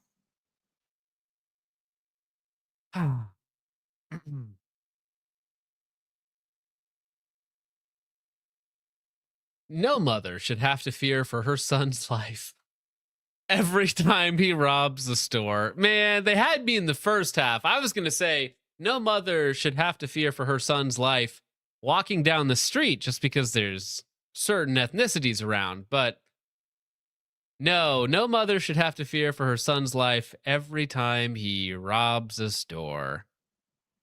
Maybe your son should have some fear put into his life. That's all I'm saying, right? Maybe a little bit of fear would be pretty good. Damn. Okay. All right. You know, they never beat the allegations of didn't do nothing, good boy, whatever it might be. Never beating those allegations. Separately. You are correct. This has to be bait. Like, this is bait. There's no way it's not. There's no way it's not. Very funny, though. Now, this one. Again, it's still funny. It's not funny the context of what the guy got arrested for, but this is oh my god. This is a black dad, you know, being a part of his child's life, and this is an integral part of growing up as a black man, is getting arrested for murder. Holy right? shit. As a surprisingly large amount of them do, which is wild. No correlation there. But you know, this is a black dad finding out about his numerous murders that his son has committed when he only knew about 7 of them. For 20 murder charges, gang. $2 million bond, 1 charge, murder, 3 murders, 4 murders, 5 murder, second degree murders, 8, 9, 10 murders, first degree murder, It's 21 charges, dude. Murder, first degree, premeditated. Holy excuse shit, me, man. Dude was moving like primetime King Von. Oh my god. This man is literally a serial killer, dog. Man, you just mad because this guy got motion, okay? You can't keep a black man down. He got motion, and you white boys getting a little scared. My boys got motion. This dude was born with black Air Forces on. I'm just saying, like, this is a demon in disguise. We got to put this man in a cell with like O-Block Switchy on to see who wins. Put him in with Diddy. Have him a rape off. For 20 murder charges, gang. $2 million bond, 1 charge, murder, 3 murders, 4 murders, 5 murder, second degree murders, 8, 9, 10 murders, first degree murder, first degree murder.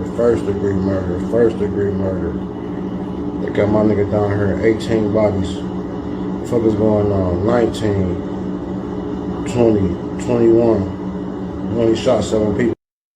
He only shot 7 people. What the fuck they all about, man? My boy only shot those 7 people. Free my boy, man. He shouldn't do nothing, man. And he's like, what's my boy up to? Wouldn't you like to know? Maybe you should have been there for him. I don't know if that would have fixed the problem, but it certainly couldn't have hurt, right? Damn. Murder. Man, first degree murder. Second degree murder. Yeah, a lot of them premeditated too. Well, I mean, if somebody said like a cleaner for the local gang, just dropping bodies. Honestly, maybe secretly based. Just genociding his own people. Are we sure he's not on our team? Right? Are we sure he's not on? Maybe we actually should let him out to continue his work.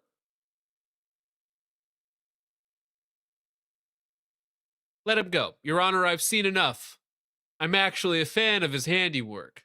Me and him were in the same line, you see. Didn't do nothing. Let him go. Let him out. On second thought, I've got an idea, Your Honor. Now we're cooking. I'm putting together a team. Okay. You and O-Block Switchy on getting deployed to Detroit. Okay. And instead of cleaning for the local gang, you're going to be cleaning for me. All right. Same job as before. Not a problem. Yeah. In fact, give him more weapons. Just saying. Yeah, no, I do need to see a victims list. Very true. But I imagine most of them are gang members. All right. Well, how about people coming to the West, various sorts? What do they think about the culture they're invading? What do they think about our history, our architecture, our places? Do they value it? Because I always hear this line about immigrants who love America, who love the West, who come here and they're going to be valuable members of society. I couldn't tell you if that was a man or a woman. I don't know what that thing is. I'm gonna keep it real with you, dog. I don't know what that is, but I do know what it thinks about my people, my culture, my history, all of that. What do you think of Birmingham Cathedral? It's shit, but it's a nice place to smoke weed. It's not my ancestors. I don't know whose ancestors those are. It's not your ancestors, no. It's not. No. Your history, your culture, your people mean nothing to them. It is a place to smoke crack in. It is a place to shit in. It is a place to murder people next to. It's nothing to them. Signifies nothing to them. They don't care about you, your history, nothing. They're here to replace you and nothing else. I mean, these people sounded British, which is already just unfortunate in of itself. But I mean, I think you were talking about it earlier, like a stream or two ago. I do think the UK is going to be the first to kind of like push all these people back or push them out, just because they do feel like they're getting replaced. And that whole white replacement theory, dude. Like my Facebook, which they brag about it. It's not a theory. They brag about it. They are I'm seeing it on sponsored posts talking about white population statistics and how it's a good thing. And everyone in the comment section is like, so the white replacement theory is not an actual theory. Thanks for telling us. Yeah. Well, I said it would only make you angrier as we go along. Now, these speaking of British people, you gotta watch out for the British, right? 3 British suspects charged in Pattaya, Thailand home invasion. Very British people here committing robberies in Thailand. It's just damn British all the time. It's just so problematic, these British people running around. And then American husband stabs Filipino wife in Sipalay City. Those damn American husbands. Yeah. It's, honestly, I think you're right, John Browning. I think they look more German to me. If I had to place them, it's so difficult to tell where people come from these days, but I think they look more German, personally. Yeah. Got to look out for those damn British people at night. Always. Now, how about this? We're UK, you got it bad, okay? You got it really bad this week. I don't apologize to you. You guys should do something about it, okay? And you have the opportunity to do it. You should. So here we go. 2 boys who raped a young girl. They were Afghan asylum seekers. Really shocking. Now, for a while, this court case, I believe in the UK, was not allowed to be reported on, because in the UK you can have reporting restrictions where you're not allowed to give out details, names, whatever, offenses, stuff like that, which is very totalitarian. They are way behind America in a lot of regards, and they're also advanced in some other regards, depending on how it goes, depending on how you look at it. But with their reporting restrictions, they like to hide certain cases for certain reasons, and the reasons will be painfully obvious that they were protecting not the young British girl that was raped, but the Afghan asylum seekers, which I would like to call paperweights. Just some breaking news, and a judge has lifted a ban on naming young asylum seekers. 15-year-old girl raped by asylum seekers. Who do we protect? The asylum seekers, of course. Why wouldn't you? Can't have their names or pictures being publicized. Seekers who both raped a teenage girl. The judge lifted reporting restrictions protecting the identities of 2 Afghan asylum seekers aged 17 who carried out what the court heard was a horrific rape of a teenage girl. Warwick Crown Court was told that Jan Jahanzeb and Isra Niazel led the... Jan Jahazreb and Isra, whatever the heck. Sorry, Lost, you were having some feedback coming through, so I muted you for a second. Yeah, not very British sounding. We should we should do things to these people with the permission, of course, of the state after we have executed justice upon them. Distressed 15-year-old victim into a den-type area of parkland in Leamington Spa, where they then attacked her, and ruling that the youths should be identified after applications to name them came from a number of media organizations. The judge accepted that keeping existing restrictions in place could lead to speculation which might see innocent people being targeted. A lack of information stokes public anger and leads to the unchecked spread of false information, the judge said. And both the young Afghans pleaded guilty at a hearing at Coventry Youth Court in October. Youth court. No. Why are these people pleading? What is this? Pled guilty at a youth court. No. They're not asylum seekers. They're rapists who raped your women, who raped your daughters, your sisters, right? These people shouldn't be tried as youths. I mean, they should be deported into the sun. What are we doing? I was going to say deported. Hold up. Like, I don't know, man. You're not gonna walk away from that. No. Yeah, I think we're done here. I mean, you're not. You know, your asylum request has been denied, and as such, you're not a British citizen. Human rights don't apply to you anymore. Sorry, dude. Yeah. Thanks, UK. I'm sure What a that. shithole. All of Europe is a fucking shithole with actual Europeans pretending that they're better than America when in fact they're off much worse than we are. Like as bad as America is In terms of the crime, yes, but demographically they are way ahead of us. So just wait. That's the problem. All right, so it's only going to get worse from here, gentlemen. Keep in mind, this is rage bait. All right.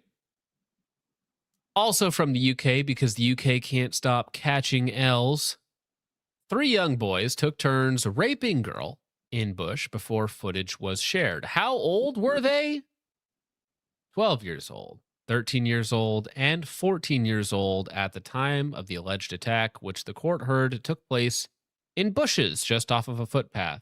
Your daughters walking along a trail park, having a nice day in the UK. Oh, how about you get raped by a preteen and 2 teenagers?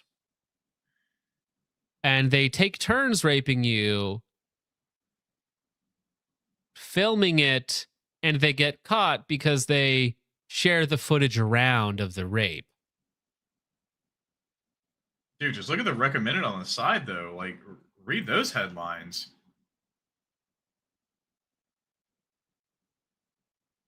Yeah. Holy hell. That's bro. the UK. Thanks, guys. 3 young boys took it in turns raping a 13-year-old girl, a jury has been told. The children were 12, 13, 14 at the time of the alleged attack, which the court heard took place in bushes just off of a footpath. The prosecutor said part of the alleged attack, which took place near Newbold tram stop in Rochdale, Greater Manchester in February 2024, was filmed on a mobile phone with footage later circulated amongst themselves and others. The 3 boys, who can't be named for legal reasons, try them as adults, execute them. Deny the charges they took footage of it. You mongoloid retards. Deny the charges as reported by the Manchester Evening News. 2 of the boys, now aged 15 and 16, are in trial in Minchell Street, Crown Court. The third, who was age 12 at the time, is now 14, has been deemed unfit to stand trial. Probably because he's retarded and has an IQ of like mid-60s, maybe. Jurors were told on Tuesday when the case opened. Kim Whittlestone, prosecuting, said the prosecution say that these defendants acted together. She was a 13-year-old girl at the time, didn't know them. They weren't friends. They had been in her company for a very short period of time. The jury was told the girl was physically pushed and bent over forwards during the rape. Mrs. Whittlestone said the boys then all swapped. She said it would have been obvious that the girl did not want this to happen. It would have been clear that she was not consenting, she told the jury. Ms. Whittlestone said it was the prosecution's case that now the 15, 16-year-olds are guilty of rape and that they knew what consent meant. I don't care if the BAPAs, or what should we call them? I wish we were on Rumble right now, but say la vie.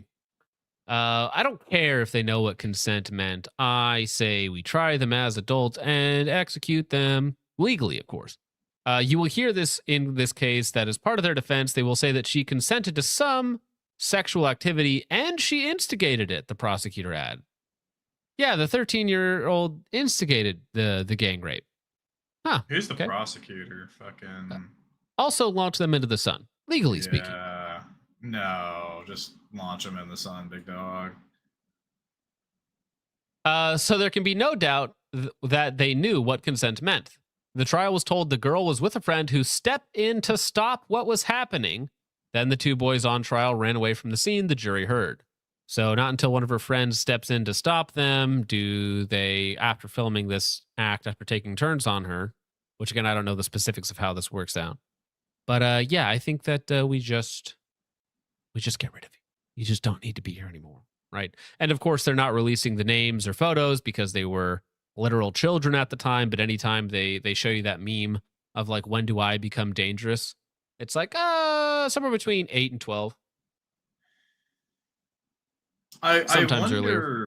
I wonder if per capita, which country has a higher crime rate, the U.S. or the U.K., given population density and all that kind of stuff. Well, it's like gun violence, right? If you separate gun violence by race, it's American, or just violence in general. It's like American whites commit less than European whites in terms of violence.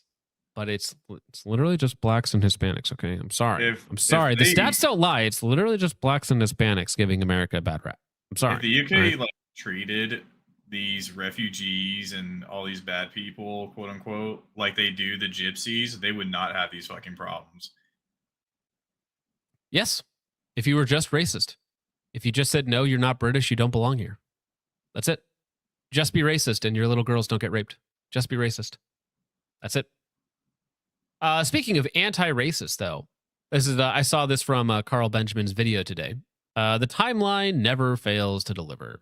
Now, Zach Polanski is the leader of the Green Party over there, which is the furthest left political group. That's a major political group anyways. Says, who's also Jewish, by the way. He's also gay, by the way. The migration is part of what makes this country great. Checks headlines. 13-year-old girl raped by 3 boys. I don't know if migration makes your country great, Mr. Jewish man. We're not afraid of an island of strangers. Sorry, it says we're not an island of strangers. We're an island of neighbors. Well, I wish the neighbors that you're importing would stop raping and stabbing and murdering people. Anyways, carry on. The Green Party will always support fair and managed migration. Yeah, something very dystopian about that. And then directly below that, we have... Dude, that's a mask. That's not a person. That's a mask. Do you recognize this man? That's a monkey. No. That's a monkey in a suit. All right. Somebody put clothes on a monkey. That's a monkey right there. That's not a person. You are correct. Yes, not a person. That is a monkey. This is like a cursed image. What do you mean? This man's just as British as me and you. I'm not British. Well, do you have any English in you at all? I don't think so, actually, funny enough. Are you just full German? What are you? I think my mom's side is all Scottish-Irish, believe it or not. Oh, so you do have, I mean, you have some DNA that links somewhere in there. Because, I'm Scottish too. But I mean, like, I'd be lying if I didn't have English in me. Jeez. Yeah, maybe. The Irish got fucked into the dirt, but I'm significantly less English than you.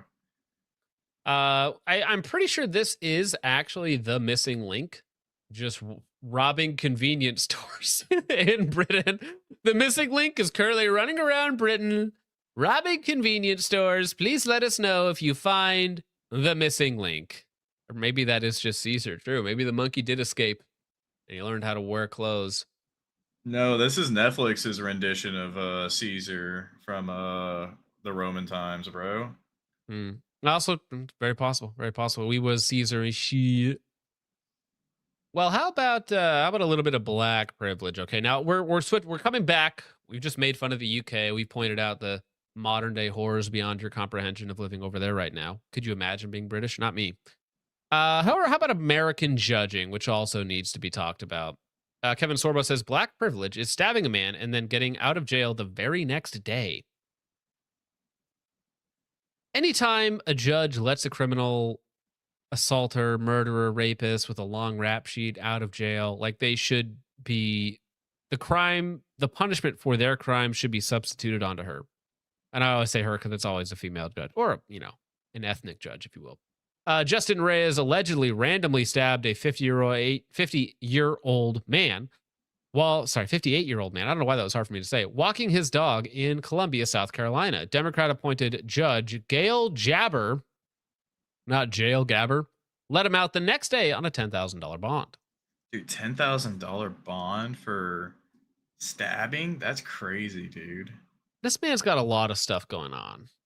All right. Attempted murder, assault and battery, assault with a deadly weapon, meth charges, quite obviously, right?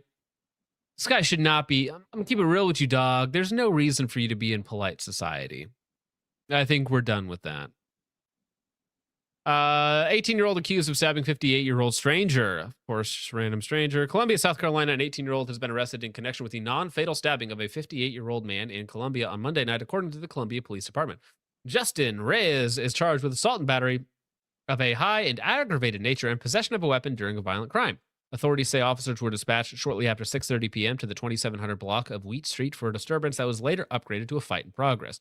Upon arrival, officers found the victim suffering from multiple stab wounds and began providing first aid until EMS arrived, according to authorities.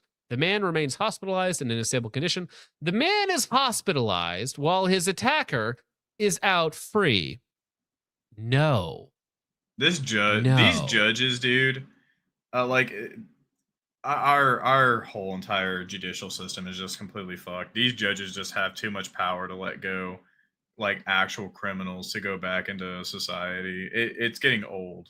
It's getting old very fast, to the point that, like, people are going to do something about it. People who yeah, are starved for justice, they will do something about it. This is how you get vigilantes. And then the motherfuckers who are the ones releasing are like, don't go out and hurt these people. Well, you just protected the people that are going out and hurting motherfuckers. Yeah. So continuing here, the man remains hospitalized in a stable condition. Authorities say investigators believe the victim was walking his dog when Reyes allegedly carried out an unprovoked attack. Reyes and the victim did not know each other, according to authorities. Authorities say witnesses who heard the victim yelling ran to help and saw the two men fighting. After the stabbing, 3 men held down Reyes until officers arrived. Authorities said the weapon was recovered at the scene. This mongoloid animal would have murdered the man had not 3 additional men come to his aid, which actually, absolute bravo to the men that stepped up and put their life on the line to save him from this animal. Absolute bravo to the 3 of them that got in the middle of it, applied first aid, and held the man down. A judge set bond at $10,000 and ordered that he have no contact with the victim and stay away from the victim's home, place of worship, and location of the incident. So again, $10,000 bonds means you only need to pay $1,000 to get out of jail. I can attempt to murder somebody and pay only $1,000? That's it? That's such a that's such a lenient. This is just bond, right? Like, this isn't the actual charge. Yeah, this is just bond. Can you highlight that Jason Langretter comment, the latest one, the DA? The DA is the one that presses the charges. Judges just agree to lesser charges. I don't know about that, because it seems like every time there's a headline of like some criminal getting a lighter, lenient sentence, it's always like judges toss it out and the DA is never involved. Like, there's this one case that reminds me of a Somalian healthcare fraudster who embezzled or stole like $2 million. And the entire jury found him guilty, but the judge let him go. I can't remember the exact case, but like I remember the details, and those are the specific details. Like I said, man, these judges just have too much power, and the ability to let criminals go is just, it's getting old. Yeah, no, I mean, there's no just world where somebody should literally go on a stabbing spree if somebody he doesn't know, only has his life saved by 3 random, people on the side. There's no just world in which this man is walking. And honestly, probably shouldn't even be alive, right? I mean, if one of those men just intervened with a firearm, the whole situation could have been resolved much quicker. We wouldn't need to worry about him walking around right now. Because what, are we expecting meth head Reyes is going to show up to his court? Like, he's going to get arrested for assaulting, for raping, for murdering somebody else. That's what's going to happen. You think he's going to show up to his court date? No. No, he's going to get picked up for something else. All right, last one for the night. I'm skipping a couple because it's nearly 4 hours. Last one for the night. Black dads are finding more creative ways to ditch their kids.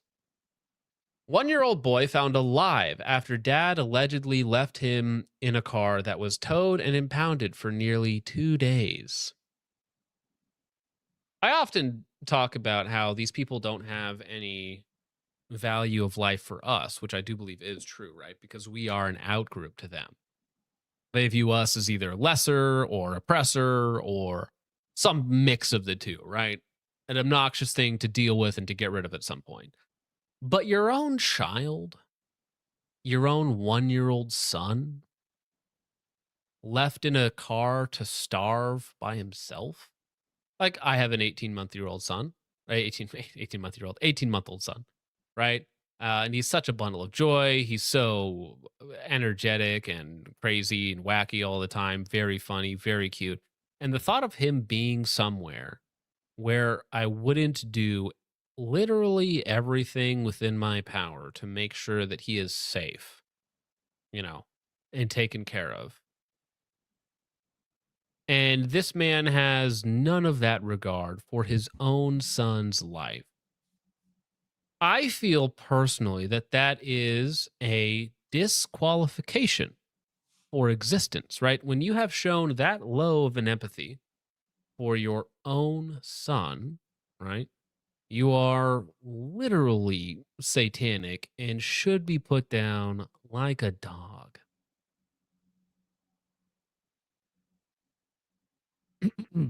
That's my take on the situation.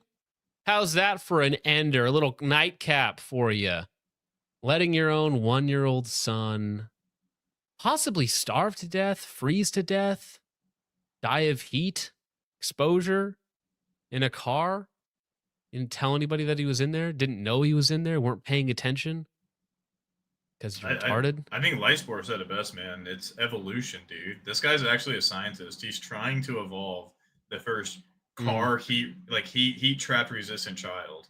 The first heat resistant, cold resistant, food resistant child. Yes, we just have to keep stuffing black children in cars until they eventually survive. It's true.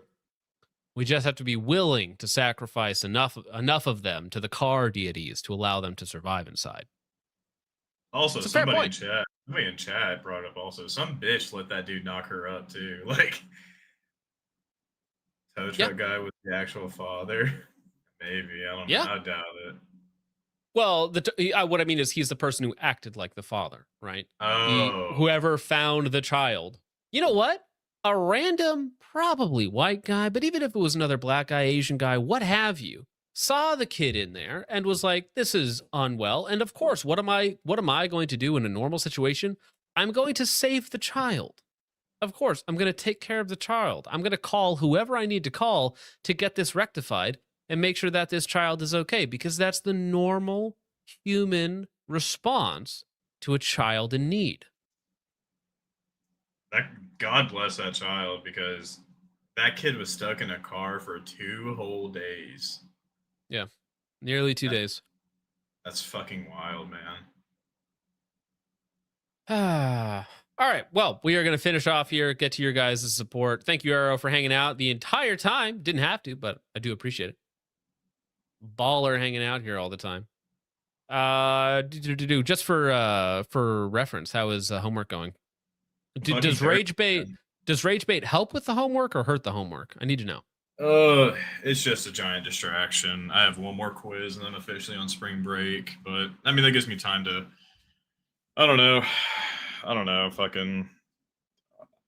I yeah. I don't know what I'd rather do: homework or fucking listen to this shitty ass rage bait. Because it's actually the problem is that it's actual rage bait too. Because it does like piss me and everyone off in chat.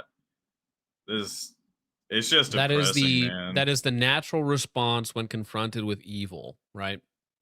These aren't accidents. These aren't oopsies. These aren't,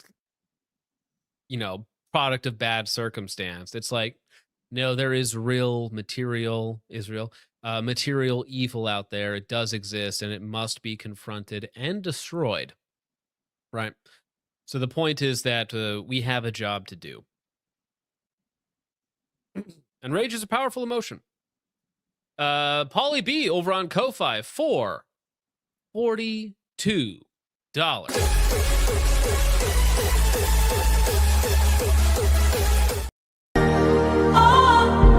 Shut the hell up, bitch. Says COVID vax ended my army career at 18 years. Man, I am very sorry to hear that.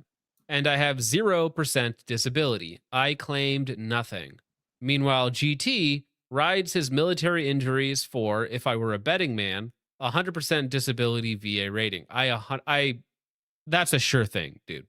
That's a sure thing that he has 100% disability. He represents the center of mass, visible mass of vet bros. 99 out of 100 of them deserve your scorn. Well, thank you very much, Pauly B. That is very generous of you. Thank you for your service and for not contributing to the number of cringe gay vet bros. There's too many of them and not enough good ones. Everyday American for 5 says Trump really did pull the wool over 70 million American eyes. Just another lover of the Semites, you could say. I just wish you loved his, like, you could want what's best for Israel and like maybe just take care of your own people first, the whole America first thing. That'd be cool. Pauly B for 5 says, I'm off the Trump train like an Indian selfie streaming, hanging off the side before the inexorable telephone pole. Yes. The destiny of every Indian scammer is a telephone pole in hell. Thank you, Pauly B. Barbarian Scorn for 5 says, how are we feeling about the Vance Cuomo ticket for the next election? I am voting for whatever is funniest next election cycle. All right? Whatever is funniest. Next election is just going to be a giant joke. I predict we're going to have, Vance Cuomo or Rubio Vance or Vance Rubio versus, who's eviler? Probably Gavin Newsom and... Can I get Lindsey Graham based and Chuck Schumer on a Democrat Republican? Okay. I want Chuck Schumer and Lindsey Graham. I want to ruin the economy and I want to start a war with everybody. I need Vivek to run. That'd be fun, Yig. I want to see how he's going to run for his Ohio ticket because that's coming up. That's later this year. And I think Hot Wheels, aka Greg Abbott, is also up this year. Dude, that when I heard liberals call him Hot Wheels, I was like, okay, that's a very good meme, and I'm stealing that. That's so fucking That's funny. good.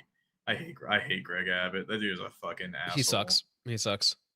Pauly B for 2 says, I shall keep saying it. GOP de l'onde est, which means must be destroyed. Thank you, Pauly B. And in the ashes of the old, we shall birth the new. Barbarian Scorn for 2 says, only Fed post on the 2 AFA Discord. Yeah, only go to like Reddit/socialist or something like that and go Fed post over there. Thank you, Barbarian Scorn. And Fed post as if you're somebody else in that Discord. Agardus for 2 says, oh my gosh, they included the Dremel. Yes, the Dremel, the very scary ghost gun Dremel. Thank you, Agardus. Everyday American for 5 says the government shot a man's wife in the skull while she was holding their child because he cut down a tube. What do you think they'll do to you? Yes, they will do terrible things to you for basically nothing, but they will let a attempted murderer walk with $1,000 fine. I'm just not interested in that form of government, right? I wish there was another option out there. Thank you, Everyday. Heathen from Texas for 2 says Manhattan Cafe is good. My favorite is Rice Shower, which sounds like such an Asian name. That can't be real. Rice Shower Uma. Let's see. Oh, it's this one. Uh-huh. Sure. Thank you, Heathen from Texas. Appreciate it. Central Sands Defense for 2 says AR-10, you say. Bolt action? Please go on, Lost. You're talking about your AR-10 for a minute? Yeah, while you were gone, yeah. I just, because I'm a broke-ass college student. I got to hunt deals on Euro Optic for, like, scopes and shit. So, I mean, I got 2 AR-10s and a Sako bolt action. One of the AR-10s is down because it needs glass, but the other one will suffice for now. You see me in the Discord, Central Sands. If you want to talk shop, we'll talk shop. Thank you, Ben. Appreciate it. Hope you're having a good night. Blue Animal for 5 says, ever notice how close Boondock sounds to Balloon Knot? I hate Nope. you. I fucking hate literally never thought about that until right now. Barbarian Scorm for 2 says Genesis, 9-6. Whoever sheds human blood, by humans shall their blood be shed. For in the image of God has God made mankind. Yes, we understand that humanity has the Imago Dei, the image of God. However, you have to take the Bible holistically. You can't cherry pick a singular verse to talk about, oh, well, that means you can't kill anyone, because it's very obvious that God has sovereignty over life and death and chooses those who he will to do his will, which in some case does require a lot of death. A lot of death. Thank you, Barbarian Scorn. Huge ass for $20. Gee, Patrick, do you think Squidward was trying to tell us something? Thank you, Huge ass says people, quote unquote. Yeah, not a big fan of the people. Chud for 20. Thank you for the 20, by the way. That's very, very, very kind of you, sir. Chud Miguel for 2 says, they not like us, and thankfully we are not. Yes. You don't want to use it as necessarily a sense of pride, and you lose yourself, and that's the only thing that you have is just that, because you want to accomplish, you want to be so much more than just that, right? But I do get what you're saying. Thank you, Chud. Barbarian Scorn for 2 says Leviticus. Oh, we're Leviticus posting on Maine? Okay. 24:17 for 2 says, anyone who takes the life of a human being is to be put to death. Which, yes, this is in the Levitical law for the people of Israel in the Old Testament, of course. Again, you have to take it holistically. It is not just about death, because obviously, like, God commands Saul to to kill all of his enemies and the king of the enemies and all their animals, right? And it's a punishment. It's a detriment to Saul and his family and his kingship that he does not execute God's will, which is the death of these people. So you have to take it in holistically. You can't just cherry pick, a couple verses and be like, oh, well, actually, you can never kill someone.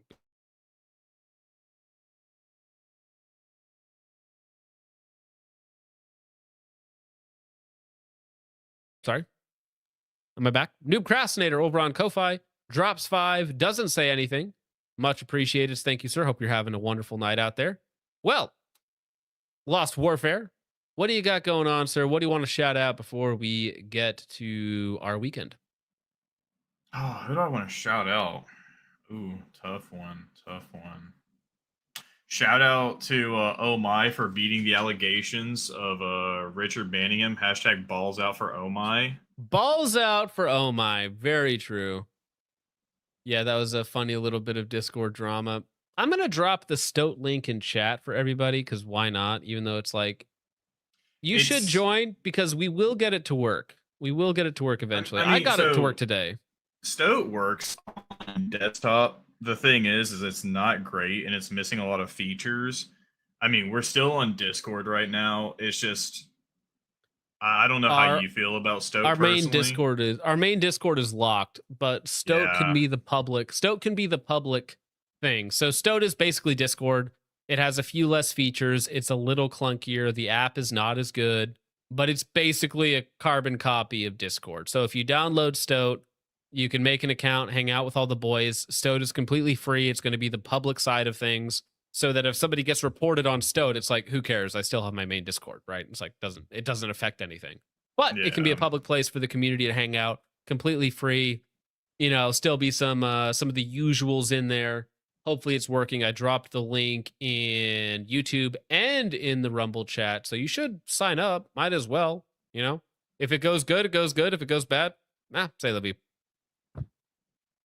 All right. Well, with all of that out of the way, gentlemen, I gotta say something to end on an uplifting note. Damn, you know, like I said, don't forget that if I ever get on here and beg for money, you have complete legal permission to execute judgment upon my forehead with a 9mm at 150 FPS. But other than that, thank you guys for hanging out, making this channel what it is, supporting me. You know, the videos, everything else, I truly appreciate. Even the lurkers who never comment. I mean, you're the backbone of any community. Let's be real. But thank you. I pray that you guys are doing well out there. Join a community. Do something productive with your day. Don't just doom scroll on the internet. We got to be productive. We have got work to do. And that means all of us collectively have got work to do. We got to work on ourselves. We got to work on our families. Got to work on our communities. We got to be a part of something greater. There's no black pilling. There is some rage bait, but there's no black pilling allowed because listen, life is too important to throw away and our goals too important to not chase down.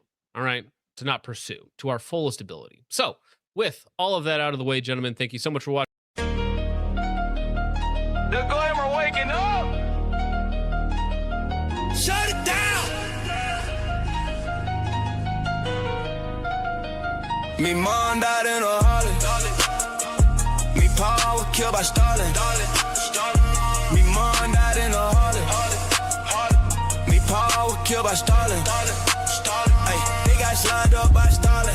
For my daddy in a coffin. I'm a Jew, Finkelstein. My uncle, my grandma was lying. Pulled up on me, mom, ayy. Put her in the count, ayy. Told her get a word or be turned into a lamb, ayy. Not in a Harley. Me pa was killed by Stalin. Me mom died in a Harley. Me pa was killed by Stalin. Ay, they got lined up my grandma and my aunt in 1945. They were getting fucked up. Stalin put up on me, pa. Ay, put him in the count. Then his op sprayed his ass with the fucking child. My mom died in a Harley. Me pa was killed by Stalin. Me mom died in a Harley. Me pa was killed by Stalin.